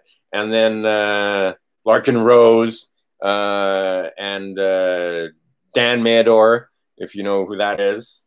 They killed that guy using, anyway, many people. And again, that's been 19 years since I gave these fuckers a dime in quote unquote income tax, because I don't have income. I don't owe the income. They can't even define the word income. And I figured out that there was a within and a without, and that 10 square miles, United States, yeah, that whole thing, District of Columbia, yeah, there's something to that, and it begins to snowball. And then you start figuring out, you get out from under the whore of Babylon, and you start to get out from under the paradigm of left and right. And then you figure out that Trump is just right, and the other guys are just left, Biden and so forth, or Obama. And none of them are your friends. They ain't no good guys in this fight. Simple as that. So the idea is, and like I said, that the Trumpers are just as bad or worse than the Democrats, because they believe they're on the right, and they are when it comes to like getting rid of pedophiles and traffickers and the corruption that is just insane in our government. Yeah, they're trying to do something about it, but they mean to rule you. They absolutely mean to rule you. They ain't setting you free. They ain't educating you. They ain't going to tell you about United States Corporation. They ain't going to tell you about being on your square. They're not going to tell you about 98 EINs. They're not going to tell you about any of that stuff. They're not going to tell you that you're basically decedent. They're not going to tell you how to get rid of the assumption that you're intestate and that you need to have a will that is recognized in foreign. They're not going to tell you about the universal postal system. They're not going to tell you about the postmaster. They're not going to tell you about the jure United States. They're not going to tell you about the United States of America as opposed to United States Corporation. They're not going to tell you any of that shit. They're not going to tell you about the fact that you are considered incompetent and a dead thing. They're not going to tell you about the fact that you're considered insolvent because you have no assets. They're not going to tell you that you're basically considered to be an asset of a corporation. They're not going to tell you about the legal fiction and the difference. They're going to tell you the straw man is complete bullshit is what they're going to tell you. He ain't your friend. All right. I've gone on for Actually, that's not even 3 hours. So good. We're good. I quit. I'm going to stop talking. Hopefully, I'll get back to it. It's not going to happen today, but I'm going to put fucking link after link after link. I'm going to watch this thing over and over again. And if it's not, well, not over and over again, I'm going to watch it once, because a lot of times I find that I misspeak, or in the moment I can't think of the name, or I can't think of the thing, or whatever. It'll be below. Like I said, a couple of videos that I put so far have been good, because I don't speak certain things, and once in a while I forget it. But because I've been tagged, obviously, but they're not. I don't believe on Facebook. I know for a fact that I have an actual human that that it's not just AI. I have AI and a human that that watches me. And here on YouTube, I don't think there's an actual human that will sit through this much time, but there is AI that will listen and process for various keywords, right? Because it's funny, because I'm going to mention gardening tools. I need gardening tools. I would like gardening tools. I would like some tools for gardening, because there's all kind of stuff that, there's all kind of cool technology out there for gardening. And now you watch, I'm going to have all kind of stuff show up: chainsaws, weed whackers, lawnmowers, bushmasters. What other words can I use? Gardening supplies, seeds, so on. And now watch. Well, you won't be able to see it, but on my feed and on when I cruise around YouTube and when I get commercials at the beginning, it's all going to be about gardening supplies and so on and so forth, because I mentioned it in this video, right? They're listening, but it's not a human, it's AI. And then it picks out the keywords, and then it sends that information to various advertisers. And then, anyway, you see how it works. All right. They also do the same thing when it comes to the censorship wild thing, is that they send AI, right? They don't actually send a human. Although they might flag this video so that a human can watch it, and they'll watch it on 2 times or 3 times speed and see if there's anything there, which is why I also use the whiteboard, because if I use the whiteboard and I draw stuff or put words over here, their AI doesn't pick that up at all, right? So anyway, I'm a believer in BitChute and other platforms, but since this is where everybody still tends to come, like I will never get this many people. I got, what, 15 people watching and 11 likes. Thank you very much. That doesn't happen on other platforms. So even though it's a very small crowd, it's a crowd, and let's do our doubling. I have 15. You guys go out and get 30, and then this simple, easy doubling, 60, and then 120, and then 240. It doesn't take very long for it to start, right? And now I'm at 480, right? 1, 2, 3, 4, 5, 6. We go 12 generations down. You see how fast it is, right? And then those 480 go out and get 960, and so on. Right? Pretty soon we're at 1,000 people. So educate self, educate others. I'm going to stop talking. Come back. There'll be links below. Go back to my old videos if you've seen a few of those where I said I was going to put links. I did put links. Some of them don't, but most of them do. You'll see video after video after video. And a lot of the stuff I'm pretty sure you've already watched, but just in case. And then, like I said, Mike Maloney, Amazing Polly, etc. And links to various articles and so forth. Again, they're of no use. You can't give them to your friends. They won't read them. They won't watch them. You use them for educating self, and then you can start asking questions. All right, friends. Take it easy, Crime Stoppers. E pluribus unum, right? Educate self, educate others, and I'll be talking to you again soon.